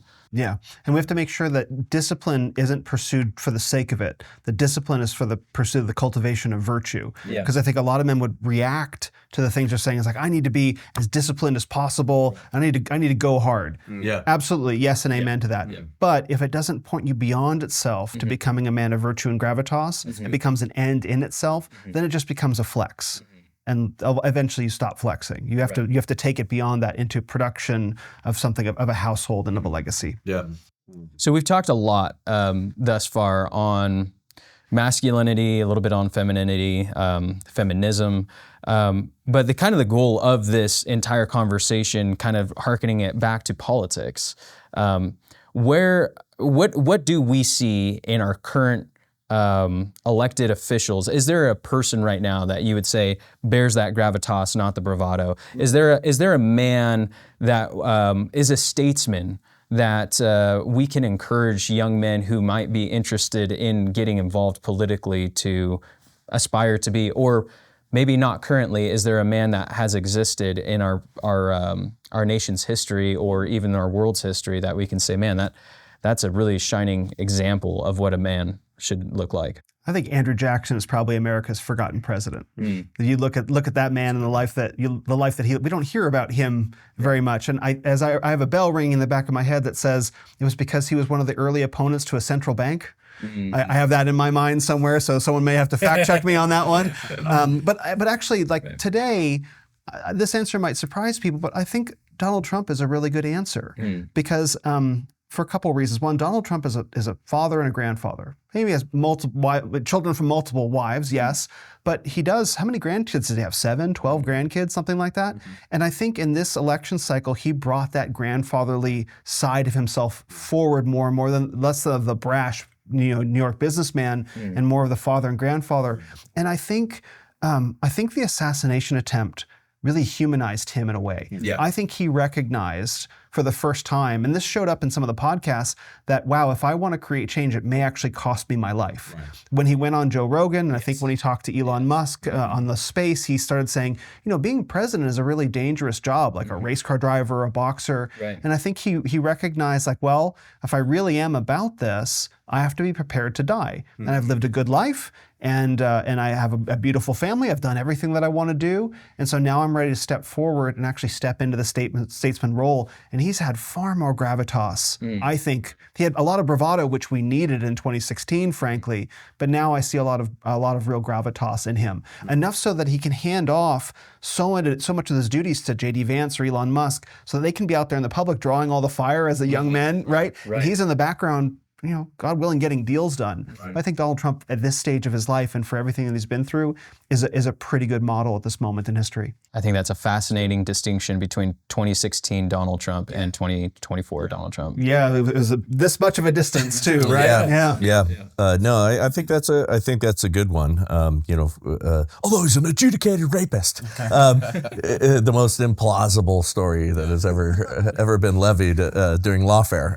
Right. But anyway, the truth is about him. So I got to meet him many years ago before he ran for president through the insurance business. I insured one of his hotels and just got to meet him in passing. But the people who worked for him loved him, which was very interesting. And the GM of that hotel said, "Oh, let me tell you a story about Mr. Trump. Well, I was his driver, and the first day that I came to work for him, he told me if I paid attention and learned and listened, I wouldn't be his driver for very long." And this guy was a very good and competent GM of this hotel. And I saw time and time and over again examples of people who actually loved him and loved working for him, and they weren't sycophantic. They appreciated how he treated them. The other thing that I noted, I got to meet his kids through politics, and and again met one of them before he ever ran, and they were all well put together, all successful and smart, and all loved their father. And I can't tell you how many people I've found where they public face is exemplary, and everybody's like, "Oh my gosh, he's so amazing," and their kids despise them. Man, even pastors. Oh, like this. I was. Marcus Aurelius.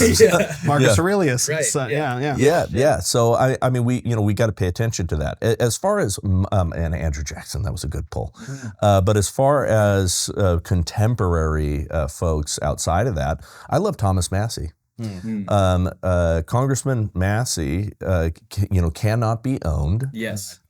He is incredibly principled to the point of which he'll be the only one who's voting against his party. Running afoul of Donald Trump because he doesn't believe in what is happening, with like the continuing resolution or other things like that. He stands on principle even when it's unpopular and when the entirety of the game will be played against him because he defied them. So, and you can really, there's like maybe 30 people in all of our Congress that have any principles whatsoever. Yeah. The rest of them just want to be, on the right side of accumulating power or whatever the, flavor of the day is. But I really firmly believe, for the people out there, no one is our Messiah except for our Messiah. And we have to be careful, because I have about 4 cabinet level friends, and all of them are deeply flawed. And everyone out there is deeply flawed. I'm deeply flawed, and so let's not put anybody on any kind of pedestal. That's right. Yeah. Politics is its own arena. Right. Under the lordship of King Jesus, it is not salvation in and of itself. And with our screens, it's easy to forget that. Yeah, That's true. Yeah. I think there is a need for this idea of mentorship, and that's the reason why I asked the question. Who is it that we can look at and say, man, those are qualities of a man. Those are qualities of a person who is going to unabashedly stand for what they believe. And I think that it is good to remember that, and then also, and at the forefront, no, there is no other man. I mean, today in my devotions with my family, I'm reading about Jesus going in and flipping tables. That's a man's man right in there. That's right. He's going in. He fashioned his own whip to do it. Yeah, and he just doesn't care. My house will not be a den of thieves. Right. We have to have that kind of conviction. And that conviction doesn't come from following another man. That comes from following our King. No, but we can look to other men. Like, I've got people in my life, and you hopefully have a bunch of people in your life where you can say, oh, that guy, man, what he models as far as how he handles his finances is incredible. And I want to model that. Oh, how that guy is in business, I want to be more like. Oh, that guy in fitness. Because we are flawed, there's not many people that you can just look at as one, superhero and say, that's what I want to be. Right. Yeah. And I think we will get sorely disappointed the closer we get to those people that we put on those pedestals, because you realize that, oh yeah, they're broken just like me. Yeah. I think writing off that, one of the things I want to discuss is just Christian men in this conversation as well, right? There's a sense in which I think in Christianity, we have really bought into this notion of niceness. And timidity. This is my favorite subject. Yeah, right. and we almost have to apologize for being assertive, for being aggressive, for holding to our convictions. We're expected to be the guys, and I guess we've given people precedent to think of us this way, but we're always the guys willing to give room for people to kind of do their thing. We're going to be the tolerant ones. We're the ones you can mock, and we're not going to be up in arms, right? And I think that's a very real problem. And I think for the longest time, we also convinced ourselves that, we kind of have to use this winsome approach before we can really change culture and change politics. Donald Trump comes in, and within hours, within days, right, tables are flipped. And now people waking up and realizing, oh, so you mean we didn't need to get everyone to just sign off on things and for them to feel really good about us, for us to effect change? Right. And I feel like as Christians, this is a good moment to reckon with that and think, okay, how should we, first of all, understand masculinity, especially in Christianity, right? And how does that influence how we engage in the public square? Any thoughts on this? Let me give my nice speech. There's a reason that they say nice guys finish last. Nice is weakness. Men should never, and people should never aspire to be nice, okay? Because nice is the default setting for the passive. Nice comes from weakness. Nice is not a virtue at all. Kindness is a virtue. Kindness is, I can, be dangerous. I can be that person. I have all the tools on board to not be nice. I can be mean if I want to, but I'm choosing kindness. I'm choosing love. I'm choosing all of these things because I have the strength to do otherwise. Nice guys, and you can, everybody has a picture of a nice guy in their head, but nice guys are generally weak. Right. Right. Yeah. I think, yes. And it's not for nothing that the bad guy in That Hideous Strength by C.S. Lewis is the nice. Right? There's probably something evocative in that. Yeah. But I think a lot of this also comes down to a question of how do Christian men occupy space? How do we take up space? And I think some of this comes down to a sense of manners. So if you're a man who has gravitas, you will naturally take up space. If you're a man who dresses well, you carry yourself well, people will feel a sense around you like this guy's taking up more space than he seems to simply by his very presence. Right. And that will make feminists, frankly, very uncomfortable, of both sexes, very uncomfortable. Well, they don't like man spreading. Right, that's exactly right. But even being around a man like who puts himself together well, dresses well, and carries himself well, that will draw attack because you're not invisible. Nice men are invisible. Right. They can disappear. A man who stands up and carries himself well is suddenly not invisible and draws the cultural antibodies towards him. And so the way I think that you navigate that is through manners and social graces, because by conducting yourself in a very other honoring way, you don't give them anything to attack you. Like maybe this is kind is a better way of putting it, but you acknowledge the other person and you treat them well and you treat them respectfully, but you don't have to assert yourself over them. Yeah. They don't know what to do with a man who asserts himself and is present and who has social graces. Man, that is so true. Like that, and I'm just speaking off of my own personal experience. Not to talk about myself, but it's please go ahead. We're all doing it today. Yeah, but there is this like I kind of was born with a little bit more of just a driver personality, right? And I think that that's inherent in the way that God created me. And I've worked several jobs as a young man and then as an adult under very strong women or women that think they are strong. I am woman, hear me roar type. And my mere presence bothered them in those positions. And those jobs never worked out. Now I worked under strong men and it was like, hey, this guy works hard. We're going places, you're gonna make money, I'm gonna make money, everything's gonna be great. Yeah. The moment I was under a woman, it was immediately threatened by my presence. And that is a hard position for young men who are entering the workforce right now, where they're under these I am woman, hear me roar types. Well, and I've worked for women who are distinctly feminine, still strong, and they play in business the to their feminine strengths, and they're not trying to be men. Those women tend to be threatened because they're trying to be men, and they are not. Right. And so they have a chip on their shoulder, right? And they can't quite pull it off. And so it's always like, I'm not, and we don't stand in the way of me, and these men, and that's what they've got going on.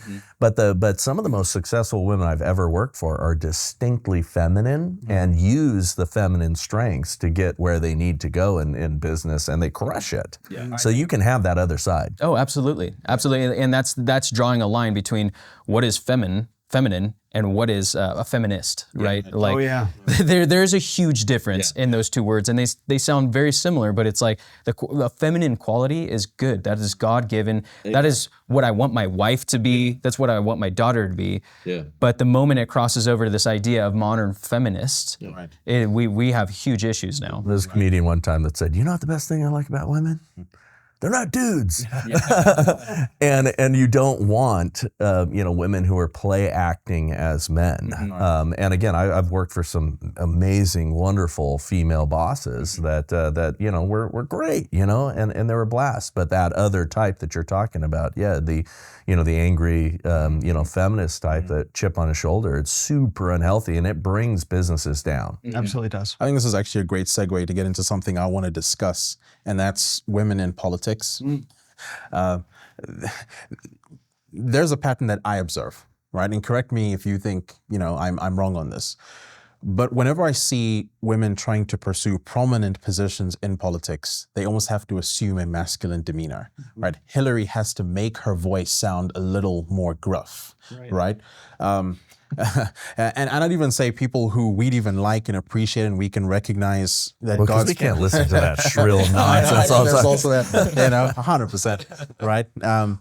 But then also, and I think this is something we see even on the right, generally speaking, is women who have to sort of assume a masculine demeanor, a masculine history of sorts. They must have served in the military, and that's kind of what gives them that political edge, right? And again, I think, and that's not like I'm excited for what Tulsi is trying to do, right? In her position, and that's fantastic. And this makes me think of the character Deborah. Some people pronounce it as Deborah in the Bible, right? Who assumed political office as a judge. And still did it in a very feminine way, which was awkward because most of the judges needed to be proficient in warfare. And of course, she couldn't fight in battle. And of course, her assumption of political office was an indictment on men and revealed their own impotence and their cowardice. But how should we be thinking about women in politics? To kind of flesh this out a little bit more in terms of what I have in mind, I think in masculinity, there is the mandate to be protectors. There's a sense in which we're the ones who preside over justice. We reward the good and we punish the evil. And that's a very, in a sense, masculine role. So then how should we be thinking of women in politics in this sense if we recognize that the state's mandate is to preside over justice, to reward the good, protect it, and punish the evil? I mean, I would say that I would take a slightly different approach that's related to that.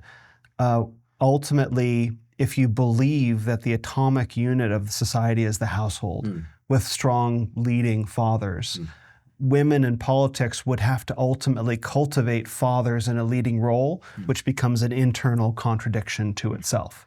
Because if you, as a woman, are going to go into politics with the intention of cultivating a strong society based on strong father-led homes, that then reflects back like, well, are you willing to give that to your husband?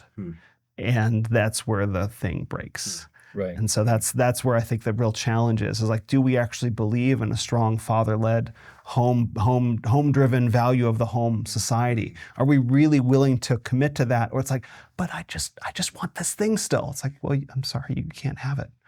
We all have to give up something for this, but I don't want to. You know, there's a book about that. So you're saying they are incompatible?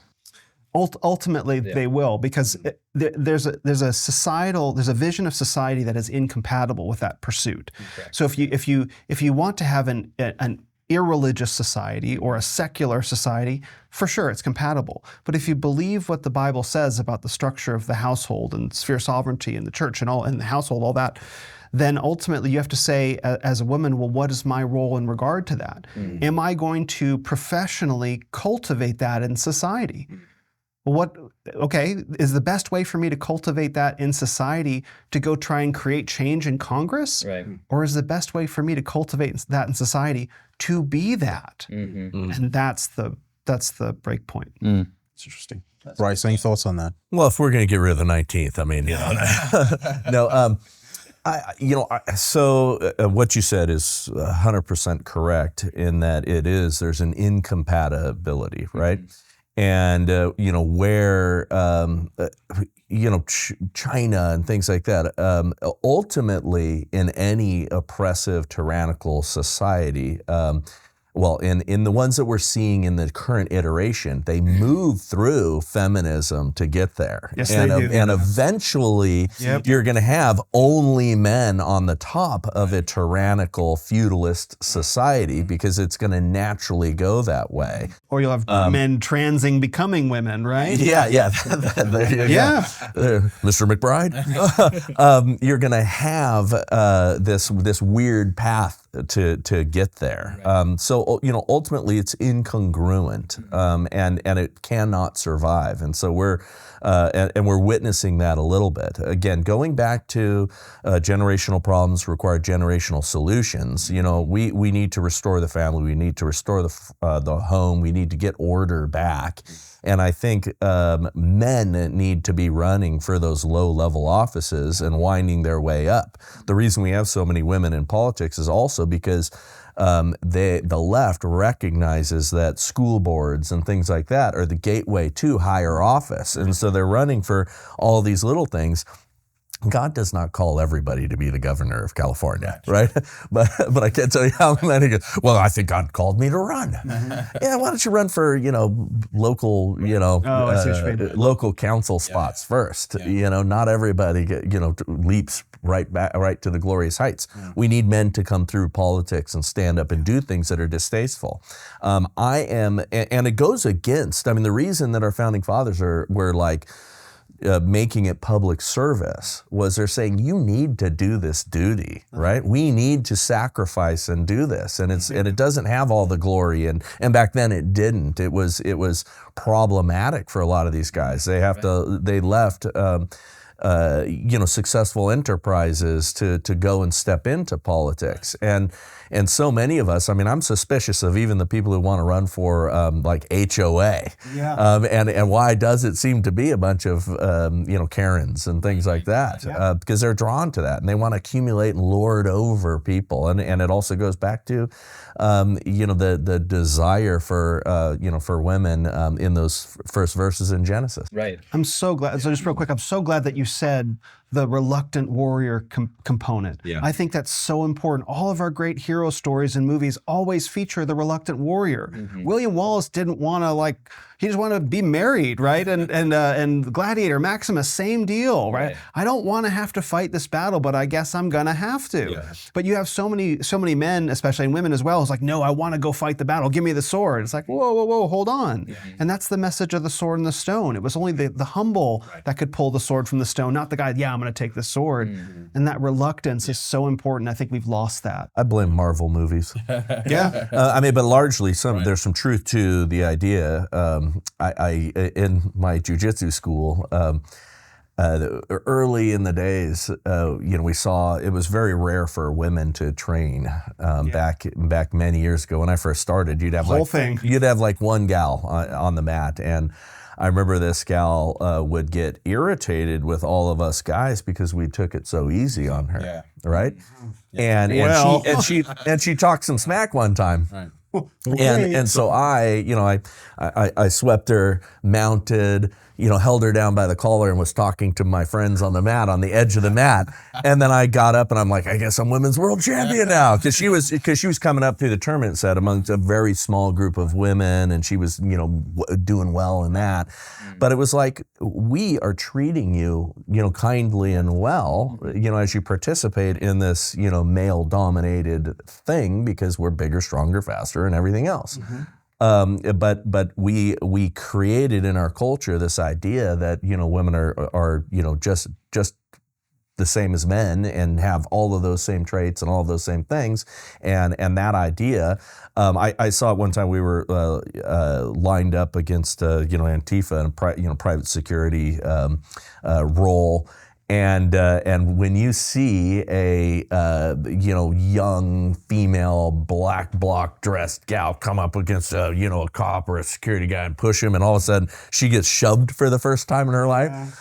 And feels like, it's like, whoa, the eyes just go like, what is that? When actual violence or strength is visited upon them, because they've been told back to factory settings. Yeah, they've been told that they're Miss Marvel. Right. Yeah. Yeah, that's a good point. It's fascinating, and I'm so glad you brought up the scripture about a woman. She will desire her husband's head. Like that, there's this concept of like, this is what God said from the very beginning would be a consequence of the fall. That's right. And kind of touching on the consequences of the fall, God said, for man, you're going to work by the sweat of your brow. For woman, you're going to desire your husband's head, and he will rule over you, and you will also have the pain of childbirth. And when women are against epidurals. Hey, right. Right. Just kidding. I'm not planning on getting pregnant anytime soon, so I'm good. I said that to irritate my wife years ago. But there's this concept, I think, that women, when they enter into the workforce in a position of a man's position, they're incurring not only God's curse on women, but also God's curse on man.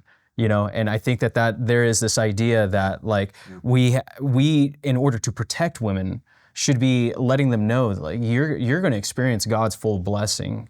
If you let me be your protector, if you let men be who we need to be, that masculine edge. Well, and there's been, obviously a great perversion of what submission means, and we talked about the oppressive, tyrannical husband, and all of that is not what that is intended to mean in Scripture, and obviously there's great pastors who are talked on this, but it is a hierarchical responsibility cascade that puts puts us in the place of being predominantly responsible for the well-being of our family and the well-being of our household, and we are accountable for that in a way that they are not. And it is not because obviously, I mean, there are wonderful dudes that are a little bit, softer, less type A. We don't all, we're not all made the same in that. And then there are, more aggressive women and all, and there's wonderful households that exist within that framework where the man is still head of his household, still responsible, still, fulfilling his duty, while maybe the tables are, slightly turned in terms of personality.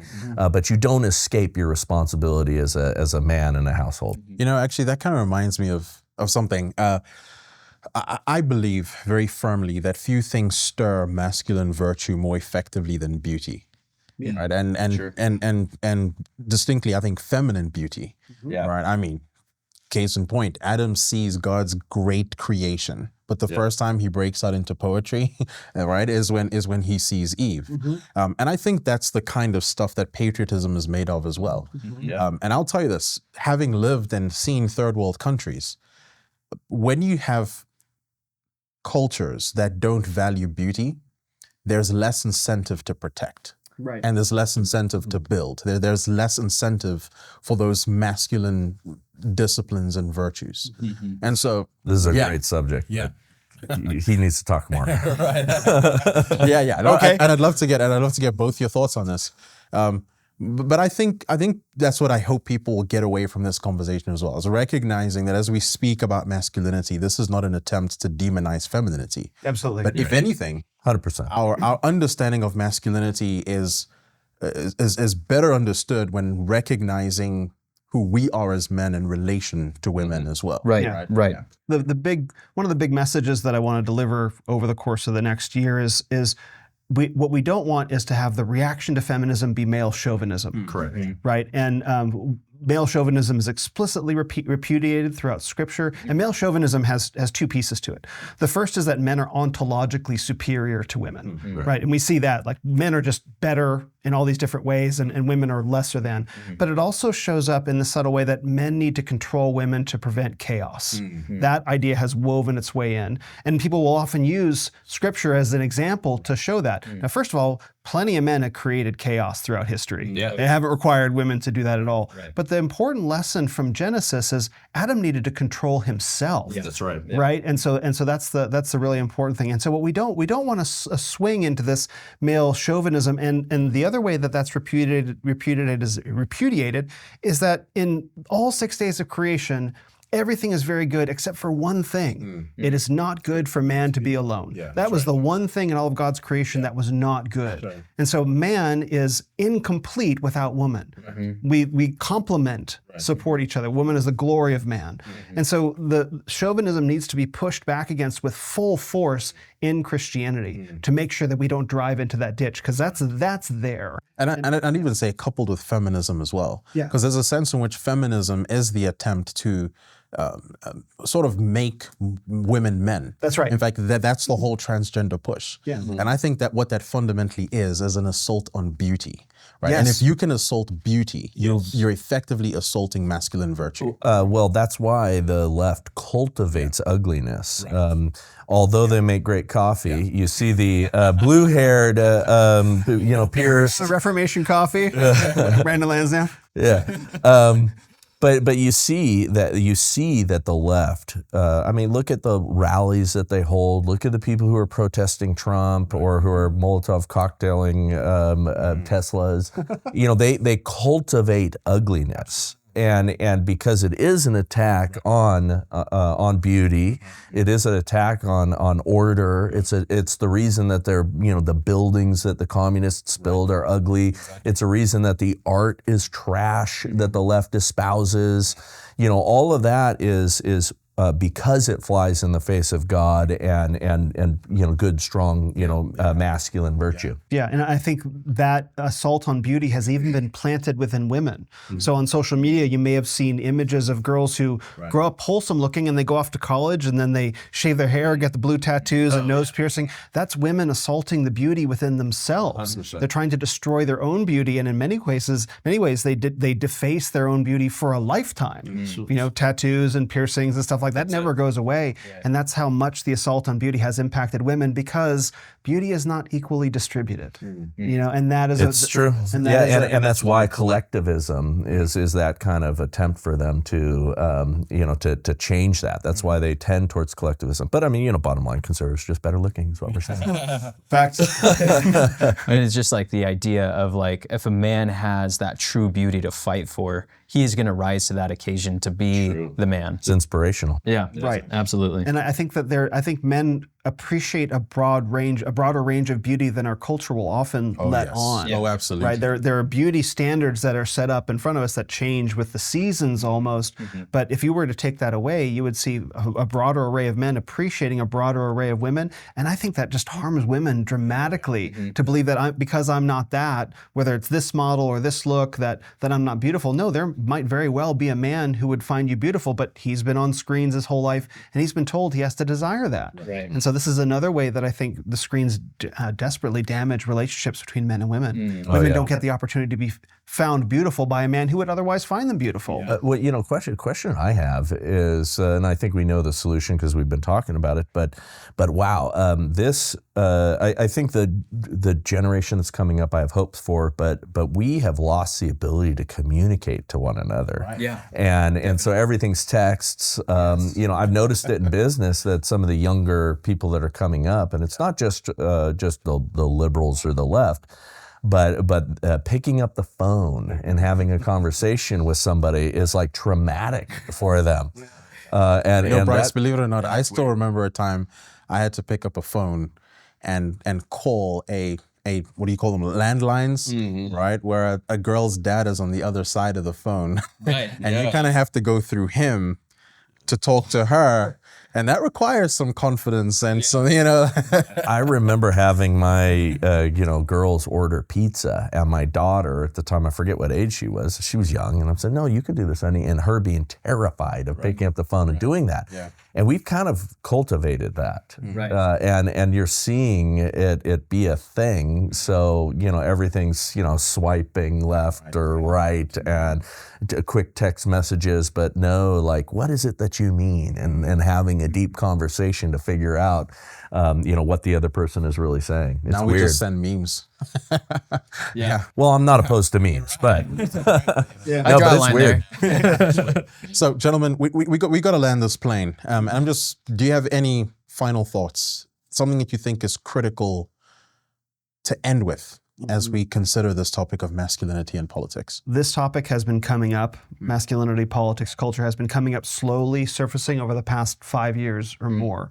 And as it begins to emerge into public dialogue, the mainstream, which in so many ways it has and it will continue to, it's really important for individual men, community leaders, husbands, fathers, to ward against the extremism that can also follow in the ranks, the reactionary chauvinism that we talked about, political extremism, because it can be that when you deprive a young man of his masculinity, when the first time that he gets a whiff of it, he goes crazy with it. And so that needs to be prevented against, because that's how you get the repetitive cycle of masculine domination, that needs to be destroyed by feminine domination. That's how you get the endless wheel. And so men have to step in to interrupt that wheel of revolution, and they have to be responsible for that inside themselves and inside their communities. So good. He's saying all the profound things. I'm going to say something not so profound. It can be curated, it can be cultivated, and men need to do that now. And that includes with, how you present yourself physically, how you present yourself to the world. I remember having a conversation, with a kid who, he gestured femininely and kind of saying, you don't need to do that. And I kind of felt compelled. I knew him well enough that I was able to sort of speak to it. I'm like, what are you doing with your hands? and people think, well, and his response was, well, that's just me, and that's how I express myself, and all this stuff. I'm like, well, you can stop. Yes, you can. But we have to have that in our mind. Maybe you are not a particularly masculine person, but you're young and you're coming up, or maybe you are old and set in your ways. But there are things that you can do, habits you can create, ways that you express yourself. How you dress. Other than workout shirts, don't wear T-shirts that have logos and messages on them after 35. Marvel characters. Yeah, I mean, but my point to that is just like virtue, just like other things, how you show up in the world and how you take space can be cultivated. It can be curated, and find men in your life that can teach you how to be masculine, teach you how to dress and what to order at a restaurant and how you take your bourbon or whatever it is. You can do things that are distinctly masculine, and you can build that just as much as you build your body or other things. That's solid.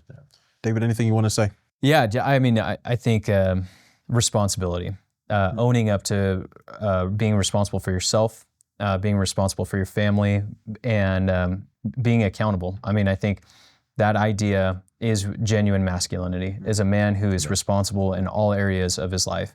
And if we can learn to be responsible with the little things, God will bless us in responsibility for bigger things. And that is ultimately what he's called us to do. Absolutely. And tied to responsibility is that idea of ownership. Absolutely. Own the mess, own the land, Yes. build upon it, right? Gentlemen, thank you. This has been an incredible conversation, and I hope we can do this again at some point. Anytime. But this has been a rich conversation. Thank you so much, Bryce. Thank you, Will. Hey, thank you for having us.